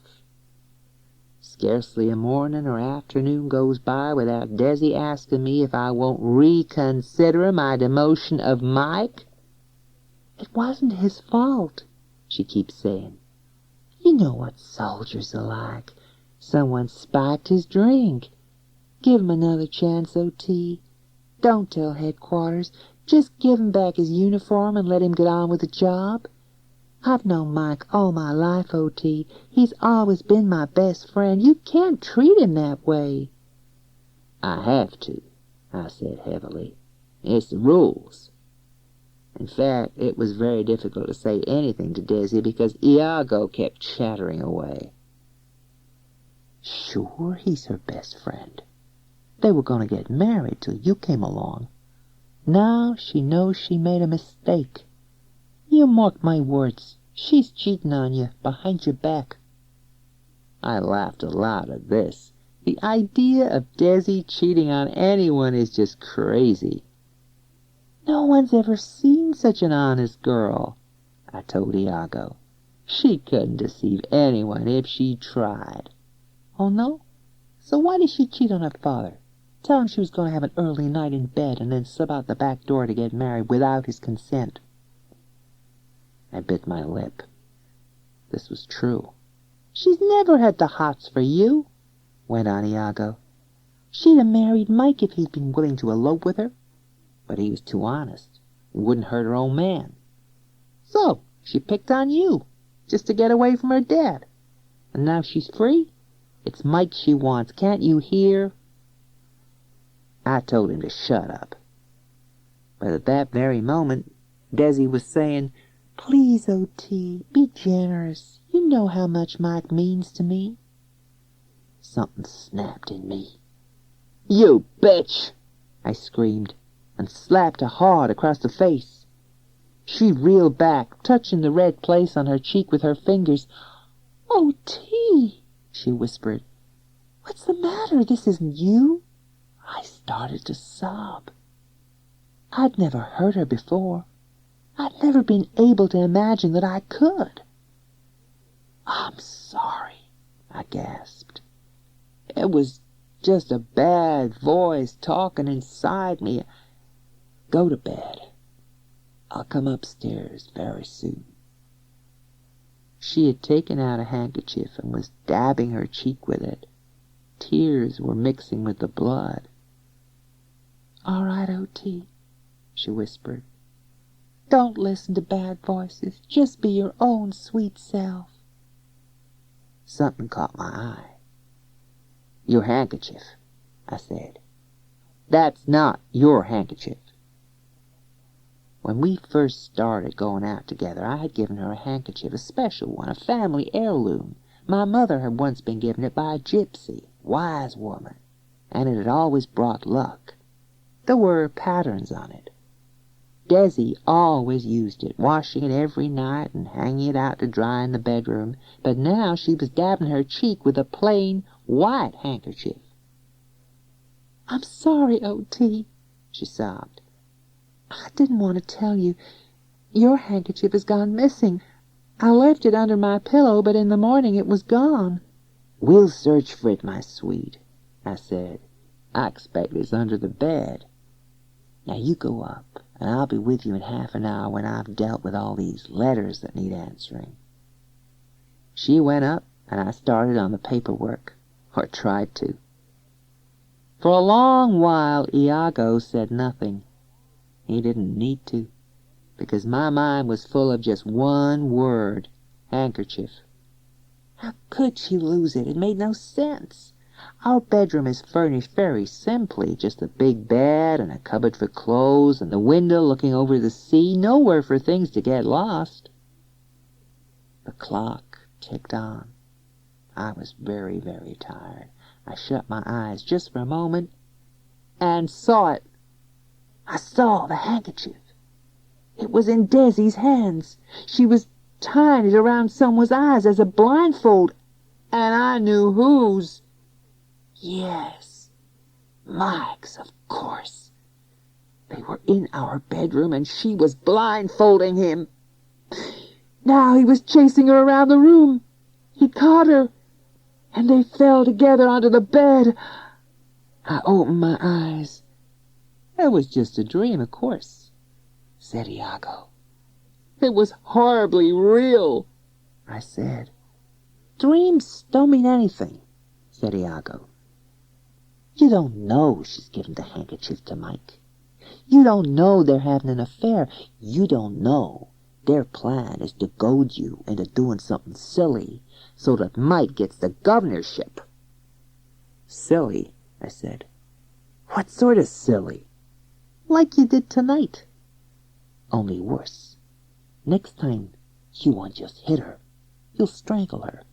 And Mike will burst in just in time and rescue her and put you under arrest, and you'll lose everything. Your wife, your job, your reputation, your freedom. You'll spend the rest of your days as a guest of the Venetian prison department. What a great ending to a glorious career. Okay, I said. I'll just say nothing. Do nothing. That's right, said Iago. You just leave Desi and Mike to have their affair behind your back. Don't let it get in the way of your career. There's lots of guys that made that decision. Or, I said, there's a third alternative. Yeah, agreed Iago. There is. But you're not tough enough for that. Oh, yes, I am. Look, doesn't Desi look beautiful? You don't stop looking beautiful when you've been smothered. Strangling leaves nasty marks. Smothering doesn't do any damage. She looks so beautiful now, and she'll never cheat on me again. And Mike forgot their plan. He never burst in on us to stop me killing her. So I did. There are tears on her cheeks. I would wipe them if I had something to wipe with. There's something I could use, just peeping out from under the bed. A handkerchief. Our handkerchief.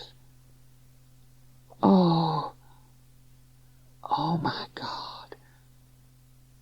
Oh. If I kill myself with this knife, then I will have managed to kill Iago too. I have to kill him, because it was all his fault. As You Like It. For 1 week only, we present a jolly musical comedy, Arden Days, with book, music and lyrics by Billy Shakespeare. Scene 1. Overture. Lots of nice, jolly, tinkly tunes. Then the curtain goes up on some cut-out trees with a park bench in front of them. On the bench are the Duke, who's wearing a dressing gown and a Panama hat and smoking a cigar, and Jaques, a gloomy-looking man in a dark suit and bowler hat. The rest of the very small stage is filled with jolly young people in tennis clothes. Everyone, except Jaques, sings and dances happily. Arden, come to Arden, give up your own back garden, and run away for a year and a day, for life's all play, we just make hay, we never work, oh nay, nay, nay, no need your heart to harden, for life's so jolly and we're never melancholy in the spiffing old forest of Arden. I say, Jaques, old man, why aren't you singing? I don't see what there is to sing about. You're supposed to be the Duke, but your wicked brother Frederick has kicked you out of your dukedom. Yes, jolly nice of him. It means I can lounge about here all day, instead of being frightfully busy doing dukish sorts of things. It's much more pleasant here than at my ducal court, don't you think? Anyone for a swim? He takes off his dressing gown to reveal a striped bathing costume. No thanks, Dukey. We're all going to play tennis. Are you coming for a game, Jaques? Not me. And I do wish you'd stop singing those jolly songs.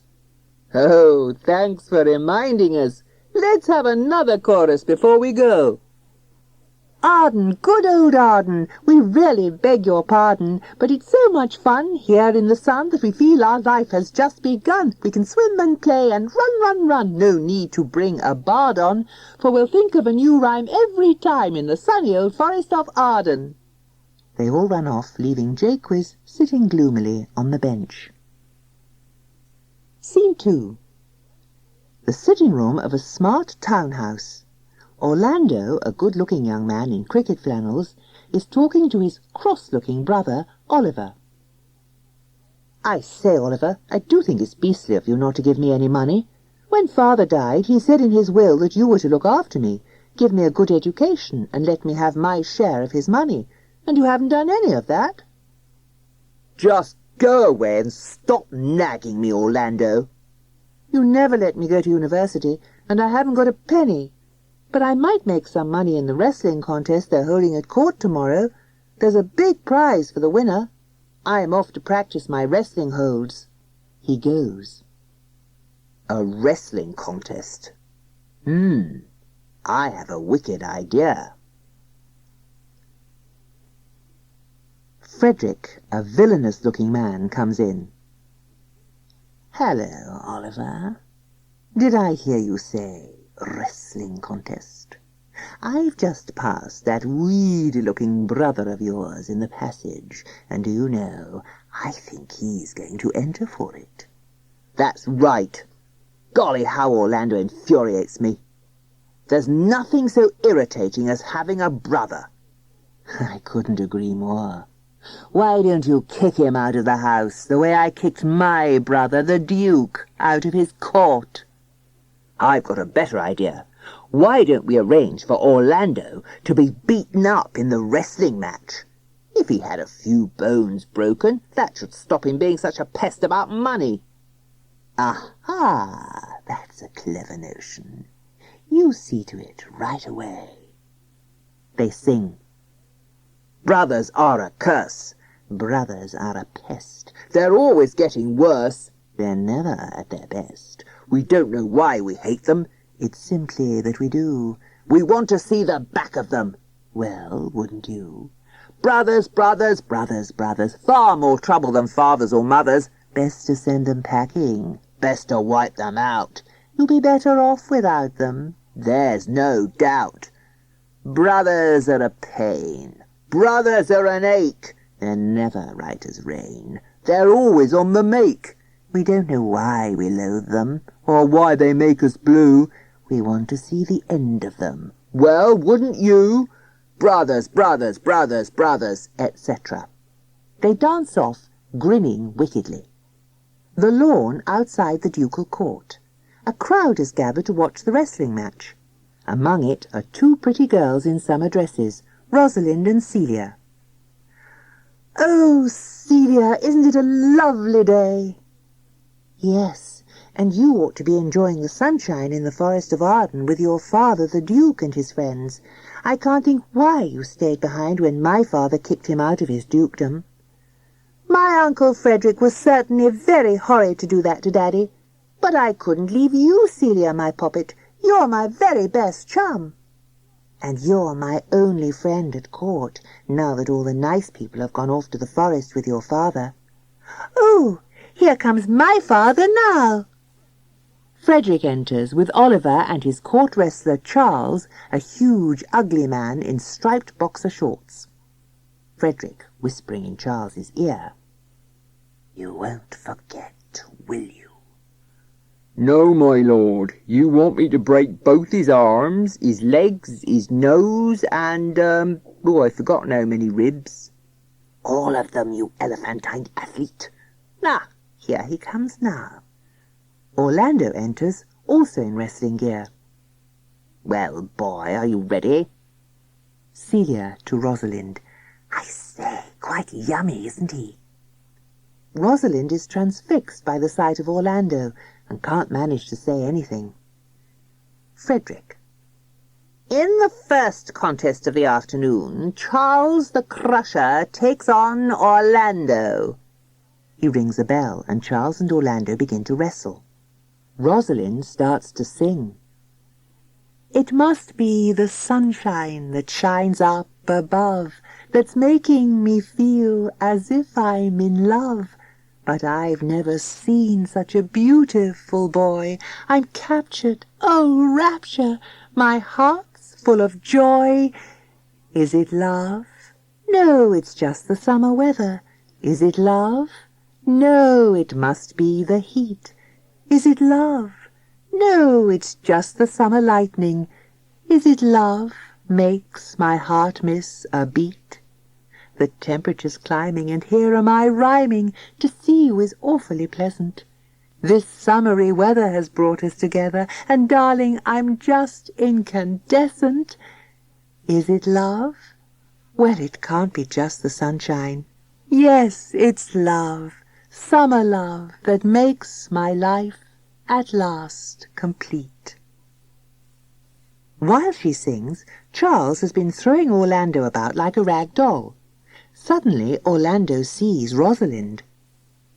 "What a divine girl!" Inspired by the sight of her, he picks Charles up effortlessly, holds him high in the air, then throws him to the ground with a tremendous crash. Rosalind and Celia cheer, but Frederick is furious. "Get up, you useless heap of flesh! You're supposed to have done that to him!" Charles doesn't move. Frederick turns to Orlando. "And as for you, you'd better make yourself scarce, otherwise your brother here," turning to Oliver, "will make things pretty hot for you." Oliver nods. He and Frederick and the crowd leave. "Don't worry, I'm not hanging round here. I'll go off to the Forest of Arden." He exits. Rosalind. "Oh, don't go so quickly. Celia, whatever am I to do? I've fallen desperately in love with Orlando." "Quite simple. Disguise yourself as a boy and pursue him to the forest. I'll come with you." "But why on earth should I disguise myself as a boy?" "Because this is a musical. Come on." "Arden, off to Arden, and if Dad puts a guard on, we'll creep away at dead of night, you in trousers, what a sight, and all the wrongs will soon be right. We'll live off bread with lard on. Yes, we two charmers will dress up as farmers in the funny old forest of Arden." They dance off happily. Scene 4. The forest. Orlando is sitting on the park bench. "I was crazy to come here. I should have stayed and let Frederick and my brother do their worst to me. Just as I was wrestling, I caught sight of a most marvellous girl. They told me she's called Rosalind. And now I'm here and she's there, and all I can do is think of her. In fact, I've written a song about her." He takes it from his pocket and sings. "Rosalind, to my heart her name is pinned, Rosalind, and with mine her soul is twinned. She's as pretty as the whisper of a wind, is Rosalind. Darling Ros, oh I love you dear, because, dearest Ros, you're the wizard of my Oz. Oh I fell for you the moment that you grinned, my Rosalind. Your name isn't easy to rhyme with, even Shakespeare would find it hard. But dear, you're the one I chime with, so I send this Valentine card. Lindy sweet, will you change your name to mine? Life's complete, if you'll be my Valentine. You're the freshest fruit, and other girls are tinned, my Rosalind." I'll pin the song to a tree. Not that she could ever see it. She's miles and miles away. Enter Rosalind in a school cap, blazer and shorts, with Celia, who is wearing a space alien mask. "Gosh, Celia, I can't walk another step. We must have done at least 50 miles. That voice, it's her." Orlando sees Rosalind. "Oh, no, it isn't. It's a schoolboy. What's your name, my little fellow?" Rosalind whispers to Celia, "That face, it's him." To Orlando, in a deep voice, "I'm Ganymede, but you can call me Jimmy for short." Orlando sees Celia. "And who, or rather, what, is your friend?" "She lives in a flying saucer. She's called Aliena. It's the female version of alien. Beep, beep. We're completely lost." Sees the song pinned to the tree. "Ah, maybe this will tell us where to go." Enter Jaques, looking as gloomy as usual. "It certainly won't." To Orlando. "I'm extremely cross with you, young man. I happened to be standing behind a gooseberry bush while you were singing your little ditty, and now you've defaced a perfectly good tree by pinning your rubbish to it." "But I'm in love with a girl called Rosalind." "Gosh, I mean, how soppy. And I want to tell the world, even the birds and the bees, the hedgerows and the trees, how much I adore her." "In love? Bah, there's no such thing. It's just a piece of acting, like the rest of life. All the world's a stage, a play we have a part in. You think you've lost your heart in this scene. All the world's a script, a book of jokes and verses, of broken hearts and curses. It's mean. First you're a baby, then a schoolboy, acting wild and tough. Fine while it lasts, so play it cool, boy, the going gets more tough. Soon the curtain falls, time to stop pretending. If there's a happy ending, hooray! But who can say what's waiting on the next page of your play?" Rosalind says to Orlando in her Ganymede voice, "Excuse me, Did you say you were in love with someone called Rosalind? That's right. I worship the ground she treads on. Rosalind examines the ground beneath her feet. Do you? Well, perhaps I'd better give you some lessons in how to woo her. Would 10 o'clock tomorrow morning suit you? Perfectly. He goes off, whistling All the World's a Stage. Whoopee! Rosalind takes Celia's hands and starts dancing up and down with glee. Why does everyone have to be so merry? Jaques goes off. Scene 5. The forest next morning. Oliver and Frederick are searching among the trees. Brothers, brothers, brothers, far more trouble than fathers or mothers. We will send them packing, we will wipe them out. We'll be better off without them, there's no doubt. Yes, but I can't find my wretched brother Orlando anywhere. He spots the song pinned to the tree. Ah, this is his handwriting. I'd know it anywhere. I'm sure my wretched brother the Duke is somewhere around. I'll try this path. He goes off. Oliver reads the song. You're the freshest fruit, and other girls are tinned. Ugh, what rubbish! Celia enters, holding her alien mask. It's not rubbish, it's very beautiful. Oliver sees her. Jumping jelly beans, you're very beautiful, you mean? Oh! She pops on her mask. Beep, beep. Take that silly thing off. You're the loveliest girl I've ever set eyes on. Rosalind enters. He's late. Who is? Orlando. I'm supposed to be giving him a lesson in wooing. Wait a minute. Aren't you his wicked brother? I used to be, but now I've met this beautiful girl, I'm going to become a reformed character. I say. Celia allows Oliver to embrace her. The Duke wanders in his swimming costume. Hello, everyone. What are you doing here, Rosalind? Daddy, you're not supposed to recognize me. I'm disguised as a boy. But it's lovely to see you again. She hugs him. Orlando enters. Did someone say Rosalind? He sees Rosalind. I say, I must have been rather short-sighted yesterday. Will you marry me? Of course. Then we can all live happily ever after. Jaques enters. It won't last, I tell you. There's bound to be something nasty round the corner. Frederick enters and sees the Duke. Brother!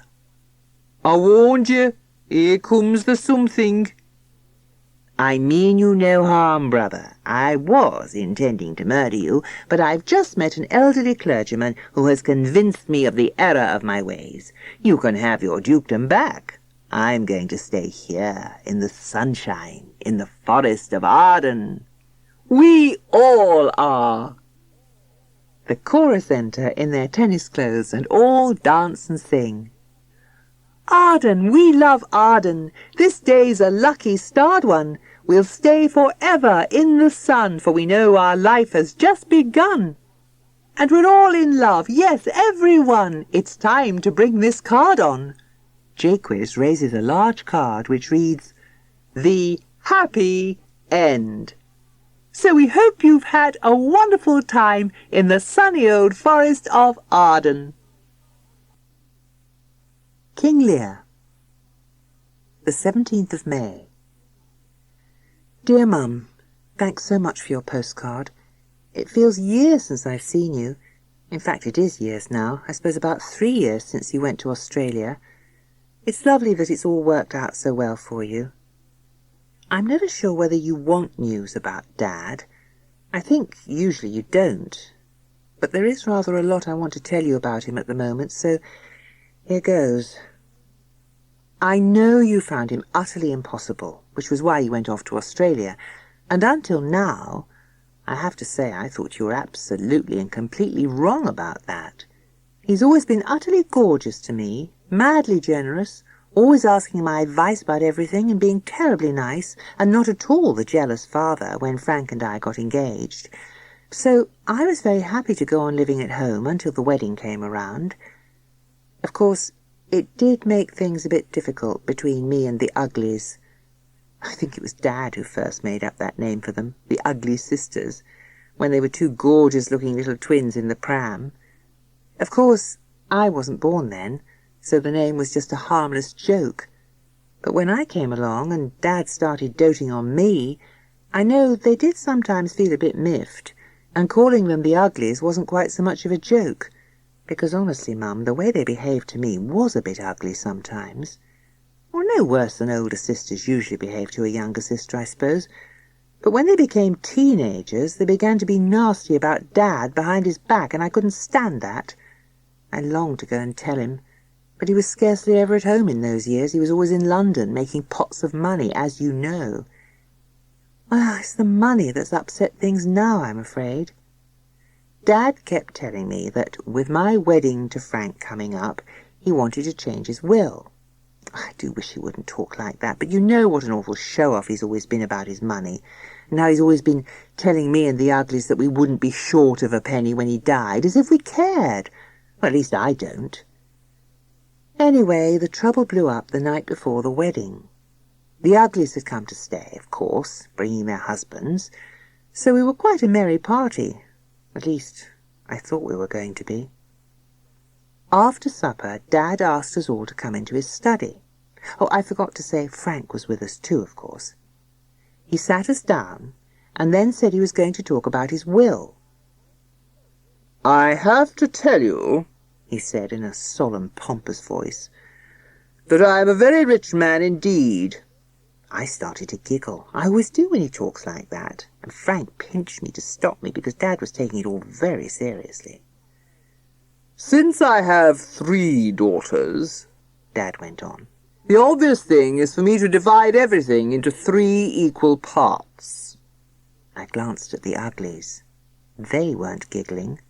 Goneril was smiling quietly to herself. She's always been the greedy one, so I suppose she was just thinking of all that cash.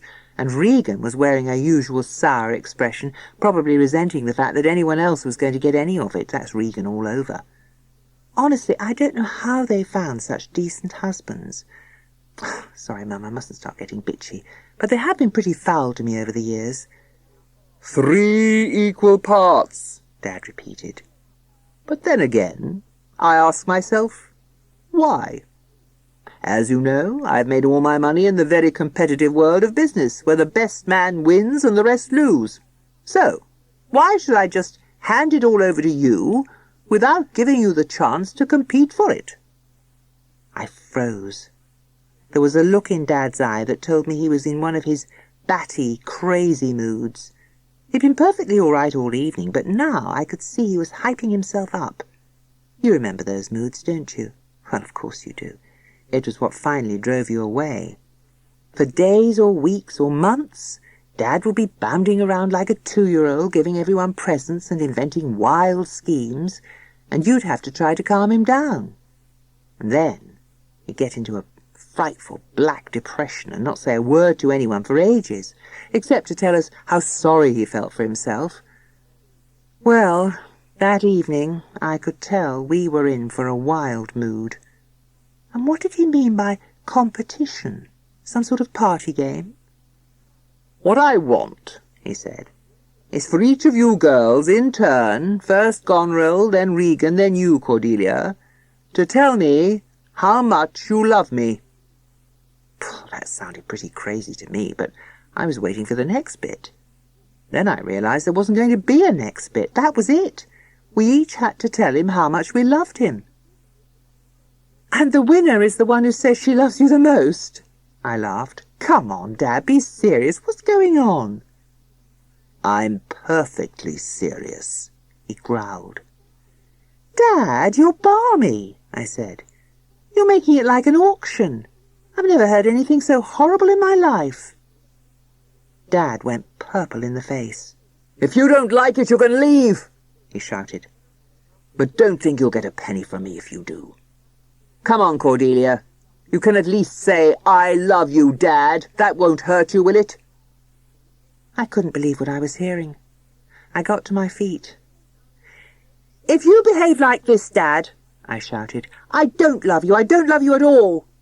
And I stormed out of the room and went up to my bedroom in floods of tears. Frank came upstairs about half an hour later, looking pretty grim. "That was a very nasty charade," he said. "Your sisters went through with it. Goneril told him he was the most adorable daddykins in the world, and Regan laid it on pretty thick too. They're both giggling about it now in the kitchen over a fag and a glass of whiskey." "Dad didn't take them seriously, did he?" I asked. "He can't be that stupid." "I'm afraid he did. He split all the money and the house equally between the two of them, and they won't even have to wait till he's dead. He's giving it all to them now, so they won't have to pay a huge amount of tax when he dies. Plus the house, he's selling it because it's worth such an enormous amount, and he'll go and live with them. And I'm afraid, dearest Cordelia, you're going to get nothing at all." "I couldn't care less," I said, "as long as I've got you. But I suppose you won't want to marry me now I'm penniless." "Darling Cordelia," said Frank, kissing me, "if you think I was going to marry you for your money, you're even madder than your father." So, that's how we stand at present. Frank and I are going to live in France, the way we always planned, and Dad's going to divide his time between Goneril and Regan. I hope they'll all be very happy together. Poor old Dad. I'm awfully afraid he's going to wake up and realize he's made a terrible mistake. But I hope not. I still love him in spite of the way he's behaved to me. I could tell from his mad-looking eyes that it was just one of his moods. I'll pass on any more news when I get it, Mum. Frank and I had a very quiet wedding without any of the family. We're just off to France now. Lots and lots of love, Cordelia. The 10th of October. Dear Mum, I'm frightfully worried about Dad. I'm sending on a letter I've just received from Goneril. To be fair to the Uglies, things obviously haven't been easy for them, but they still can't treat Dad like this. Let me know what you think. Lots and lots of love, Cordelia. Dear Cordelia, Regan and I feel that we should write to you about Father.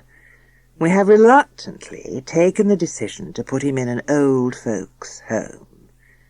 As you know, the arrangement was that after selling the house he would spend half the year with each of us. That sounded fine in principle, and Regan and I were both looking forward to 6 months of his company, followed by a gap, so we could get on with our own lives. Unfortunately, it didn't work out that way, even from the start.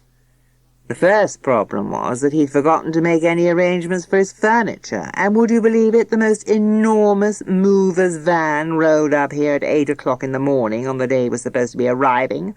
I've never seen so much stuff. Well, I had seen it, of course. We were brought up with it all. But Regan and I have our own homes now, carefully furnished, and we really couldn't fit more than a very few items into our houses. We had to tell him to put the rest in store. He was terribly upset about that, but this was nothing to what came next. On his first night with me and my family, I discovered that he had organized a dinner party for 20 of his friends. I say organized, but all he'd done was invite them and leave me to arrange the meal. Well, of course, I told him he could do no such thing. He could have a couple of people to supper, if he asked me first, but I wasn't running a restaurant for his benefit. At which point he started shouting to me about ingratitude, how I ought to be so grateful for all the money he'd given me. And then he yelled that if I didn't look after him properly, he'd go straight off to Regan and never darken my doorway again, so I let him ring for a taxi and off he went. Of course, the same thing happened when he got to Regan's. She had the same row with him about the furniture, and once again he tried to invite a whole bunch of friends to the house without asking her. I'm glad to say she was as firm as I'd been. But, as he'd burnt his boats with me, he had to stay there for a bit. Regan got on the phone to me, and we agreed that the thing was to be firm and not give way to his ridiculous demands. We could see that he was starting to go downhill. Indeed, this whole business of giving everything away to us and rejecting you, Cordelia, who'd always been his favourite, was a pretty clear sign that he was going senile. And the one thing you've got to be with senile old people is firm. Then they know where they are. In fact, Father doesn't seem to know where he is. He's taken quite a turn for the worse since he arrived at Regan's. She says he gets up in the middle of the night and wanders around the house muttering to himself about ungrateful daughters. So, Regan and I have reluctantly started looking at old people's homes, and we have found one that should suit him very well. Of course, the fees are going to be very expensive, and if you and Frank felt you could make a contribution, that would be splendid. I know that Regan and I have all Father's money, but we want to put most of it in trust for our children, and honestly, Cordelia, it was your own silly fault that you didn't get a penny. And I must stop. Regan has just rung me up to say that Father seems to have wandered off into the pouring rain in the early hours of this morning and hasn't been seen since. She's told the police. Yours in haste, Goneril. The 11th of December. Dear Mum, awful things are happening and I don't know who to turn to. Dad is dying. Goneril lied to me. The place she and Regan had decided to put him was a mental hospital. And the police found him wandering about in a thunderstorm in his pyjamas. He was suffering from hypothermia and his mind had completely gone. So the mental hospital agreed to take him in at once. They put him in a locked ward, but he managed to escape with a couple of other patients, 2 wretched chaps known in the hospital as the Fool and Poor Tom, and the 3 of them roamed the countryside for weeks. Now Dad's been found, there isn't much life left in him, I'm afraid. He sits up in bed, muttering quite happily to himself, but the doctors say he won't last long. I'm writing this by his bedside. Meanwhile, I'm frightened about the Uglies. Frankly, they're madder than Dad now. They're obsessed with the idea that Frank and I want their money, and they think we're going to attack them. Frank came over from France with me when there was the panic about Dad, but he's had to go back, and I'm on my own now, and frightened of what they may do to me. There's an awful story going round that they've attacked some old friend of Dad's and actually blinded him because they thought he was on my side. It can't be true, but there's certainly something very nasty going on, and oh, Mum, I'm frightened. Cordelia. Dear Mother-in-law, I have some terrible news. Cordelia has been murdered. Her sisters were convinced she was after their money. Greed had made them quite insane. Cordelia's father found her body, and the shock of it killed him. Goneril and Regan are dead too. Goneril poisoned Regan and then killed herself. Good riddance to them both. Things have been more awful than you can imagine. Frank. The Winter's Tale. Have you got a personal problem? Are you in need of urgent advice? Consult the Delphic Oracle, the world's favorite agony aunt. Instant replies at low cost. Phone or fax 000-999-000. Email helpline@Delphi. Dear Delphic Oracle, I have a tricky problem. My husband, Leontes, invited an old school chum to stay, and we've all been having a nice jolly time for the last few weeks.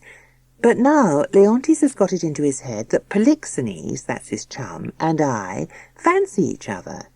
He keeps pressing Polixenes to stay another week, but I know he can't wait to see the back of him. To make matters worse, we've just discovered that I'm pregnant, and Leontes thinks that Polixenes must be the father. It's utterly absurd.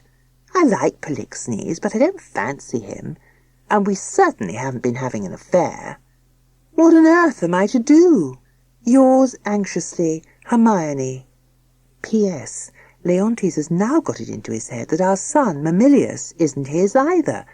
He keeps peering into Mamilius's face and saying he doesn't look like him. Naturally, Mamilius gets a bit upset at this, and you can imagine what I feel. Dear Hermione, what a tricky situation. Probably your husband is having some sort of midlife crisis. My advice is, persuade his chum to go home as quickly as possible. Then keep your fingers crossed till the baby is born. With luck, it will look exactly like your husband. Yours sympathetically, the Delphic Oracle. Dear Delphic Oracle, I have an unusual problem. For many years I have been butler, cook and valet to a charming gentleman who wouldn't say boo to a goose. But lately he's changed altogether. An old school friend of his came to stay, and after a while my employer began to behave very oddly. Now he has asked me to poison his friend. Should I report him to the police? I would hate to do this, as he has always been very good and generous to me, but if he thinks I'm willing to be a hitman, he's seriously mistaken. What advice can you give me? Yours anxiously, Camillo. Dear Camillo, you should certainly not commit a murder on behalf of your employer. My advice is, leave your present job at once and warn your employer's friend there's trouble in store for him if he hangs around a moment longer. Yours understandingly, the Delphic Oracle. Dear Delphic Oracle, my life used to be peaceful and happy. Now everything seems to be going wrong. My wife has been unfaithful to me with an old school friend of mine. As if that wasn't bad enough, I can see very clearly that our son can't be my child at all. He doesn't look remotely like me. And now my faithful butler has disappeared in the middle of the night, along with my wife's lover. They are obviously all ganging up against me. My wife says I'm talking nonsense and it's all my imagination, but it can't be, can it? Yours frantically, Leontes. Dear Leontes, yes, of course it can. Your wife is perfectly right. Stop talking nonsense or something worse will happen to you. Yours reprovingly, the Delphic Oracle. Dear Delphic Oracle, I wonder if you can give me some advice. A friend of mine, Hermione, is having an awful time with her husband, Leontes. She was going to have a baby, and he became convinced it wasn't his, so he locked her up. He's really off his head. But now the baby has been born, it looks so much like him that he ought to realize it is his child.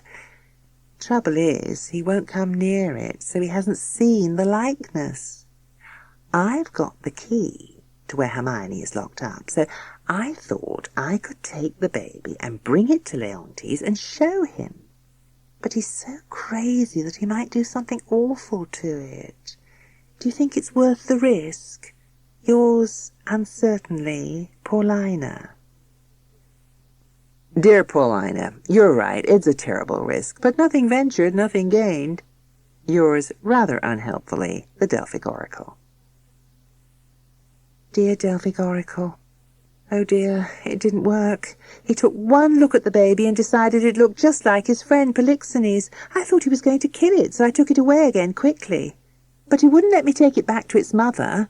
He's persuaded my husband, Antigonus, to take it to a desert and leave it there so it'll almost certainly die. This is awful. What on earth am I to do? Yours distractedly, Paulina. Dear Paulina, not much you can do, is there? Yours cynically, the Delphic Oracle. Dear Delphic Oracle, can you help me? I've been living in this desert for 15 years, and there is nothing left to eat. Should I pack up and move? Yours hungrily, a large bear. Dear large bear, don't move. Wait a couple of days, and a chap called Antigonus will be turning up with a baby. Don't eat the baby, there's not enough meat on it to give you a decent meal, but Antigonus should provide a good few mouthfuls. Bon appetit, the Delphic Oracle. Dear Delphic Oracle, I am a shepherd living near the desert, and I am fed up with looking after sheep. The one thing I like in life is babies, but there aren't any here. Should I move to town and get a job in a creche? Yours, lonelily, a sad shepherd. Dear sad shepherd, stay exactly where you are. There is a baby on the way. Keep a careful lookout and you will spot it. It will be lying on a rock near where a large bear is eating a man. Yours encouragingly, the Delphic Oracle. Dear Delphic Oracle, how on earth did you know? It is a very nice baby, a girl, and I have called her Perdita, which means lost one, as I suppose somebody must have lost her. I will give her a good home. The bear sends a message. Thanks for the excellent meal. Yours delightedly, a no longer sad shepherd. Dear Delphic Oracle, it's me again.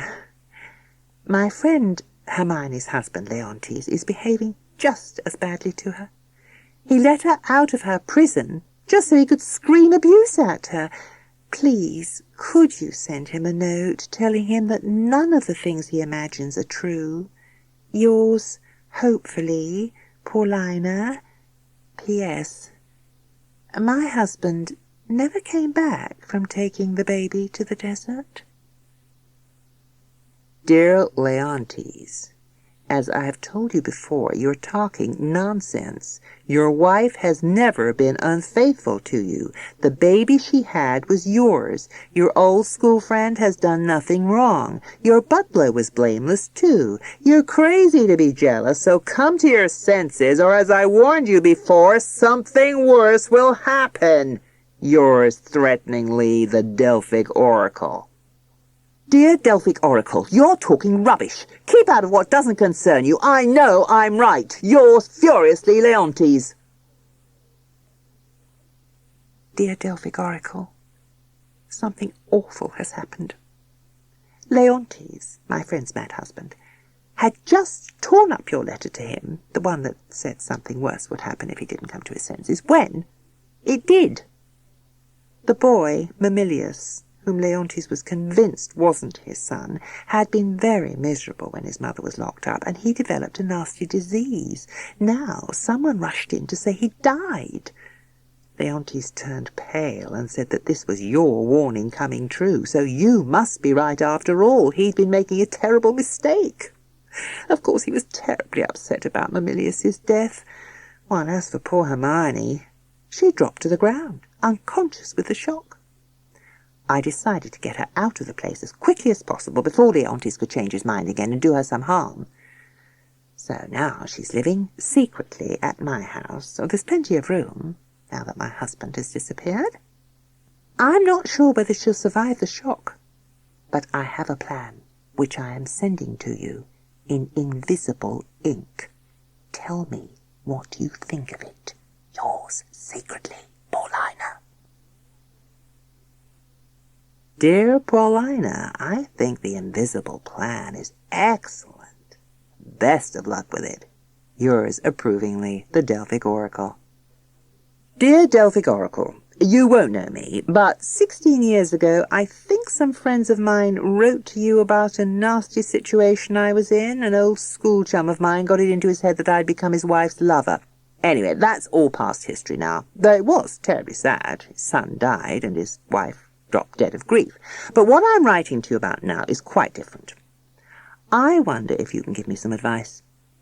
I'm a very well-to-do sort of chap, and I had high expectations of my son, Florizel. He's tall, dark, handsome, and terribly bright. But he's fallen in love with a shepherd's daughter, not at all the sort of girlfriend I wanted him to have, and he is determined to marry her. She's got quite a nice name, Perdita, but of course she hasn't a penny in the world. Should I stop the marriage? Yours parentally, Polixenes. Dear Polixenes, don't do anything rash till you've had a look at this Perdita. If you don't want your son to know you're spying on them, go in disguise. Yours all-knowingly, the Delphic Oracle. Dear Delphic Oracle, how right you were! I disguised myself and went to the shepherd's house with my faithful butler, Camillo. He saved my life years ago when my old school chum, Leontes, was trying to poison me, but that's another story. Sure enough, There was my son, Florizel, making a fool of himself, as I thought, with this shepherdess, doing country dancing and all that sort of thing. I was furious. But Camillo had somehow spotted that Perdita, the shepherdess, wasn't exactly what she seemed, and the next thing I knew, he told Florizel to take her off to, of all people, my ex-chum, Leontes, whom, of course, I hadn't spoken to since the awful business 16 years ago. Would you believe it? Perdita turns out to be Leontes' daughter, and Leontes has been perfectly sane, poor chap, since his son and wife died. So, of course, I was absolutely delighted for Florizel to marry her. Couldn't be better, could it? Though I wish poor Hermione was still alive to see her beautiful grown-up daughter happily married to my son. But even clever old you can't manage that, can you? Yours, wistfully, Polixenes. Dear Polixenes, who says I can't? Yours, slyly, the Delphic Oracle. Dear Delphic Oracle, just to let you know that the plan I discussed with you in invisible ink 16 years ago has worked. Leontes was over the moon to find out that the baby he'd sent to the desert all those years ago had survived and had grown into a beautiful young woman and was going to marry his friend Polixenes' son, Florizel. But he kept saying how sad he was that Hermione hadn't lived to know it. So I told him I'd had a waxwork made of Hermione which looked just like her, and the sculptor had just delivered it to my house. It wasn't too difficult to persuade him to come and see it. When we took the covers off the waxwork, he just stared. "It's unbelievably like her," he whispered. "Except that she looks a lot older." "Ah," I said, "that's because I told the sculptor to make it look like Hermione would be now if she'd lived another 16 years. Very cautiously, Leontes went up to it and touched it and jumped back. "It's warm," he said in astonishment. "Yes, the wax isn't really dry and hardened yet," I said. "You must be very careful with it. By the way," I went on, "it's got machinery inside it which makes it move," and I pretended to press a button. Whereupon the waxwork stepped off its pedestal and put its arms round Leontes. And at last he realized that Hermione hadn't been dead at all, but had been living in secret with me all the time, as you knew.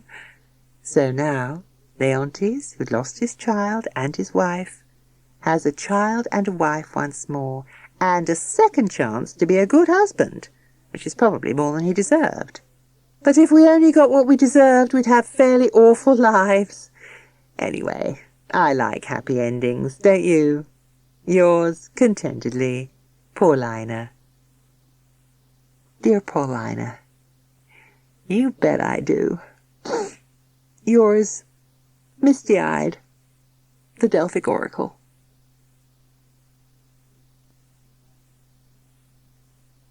That was More Shakespeare Without the Boring Bits by Humphrey Carpenter. Read by Carole Boyd.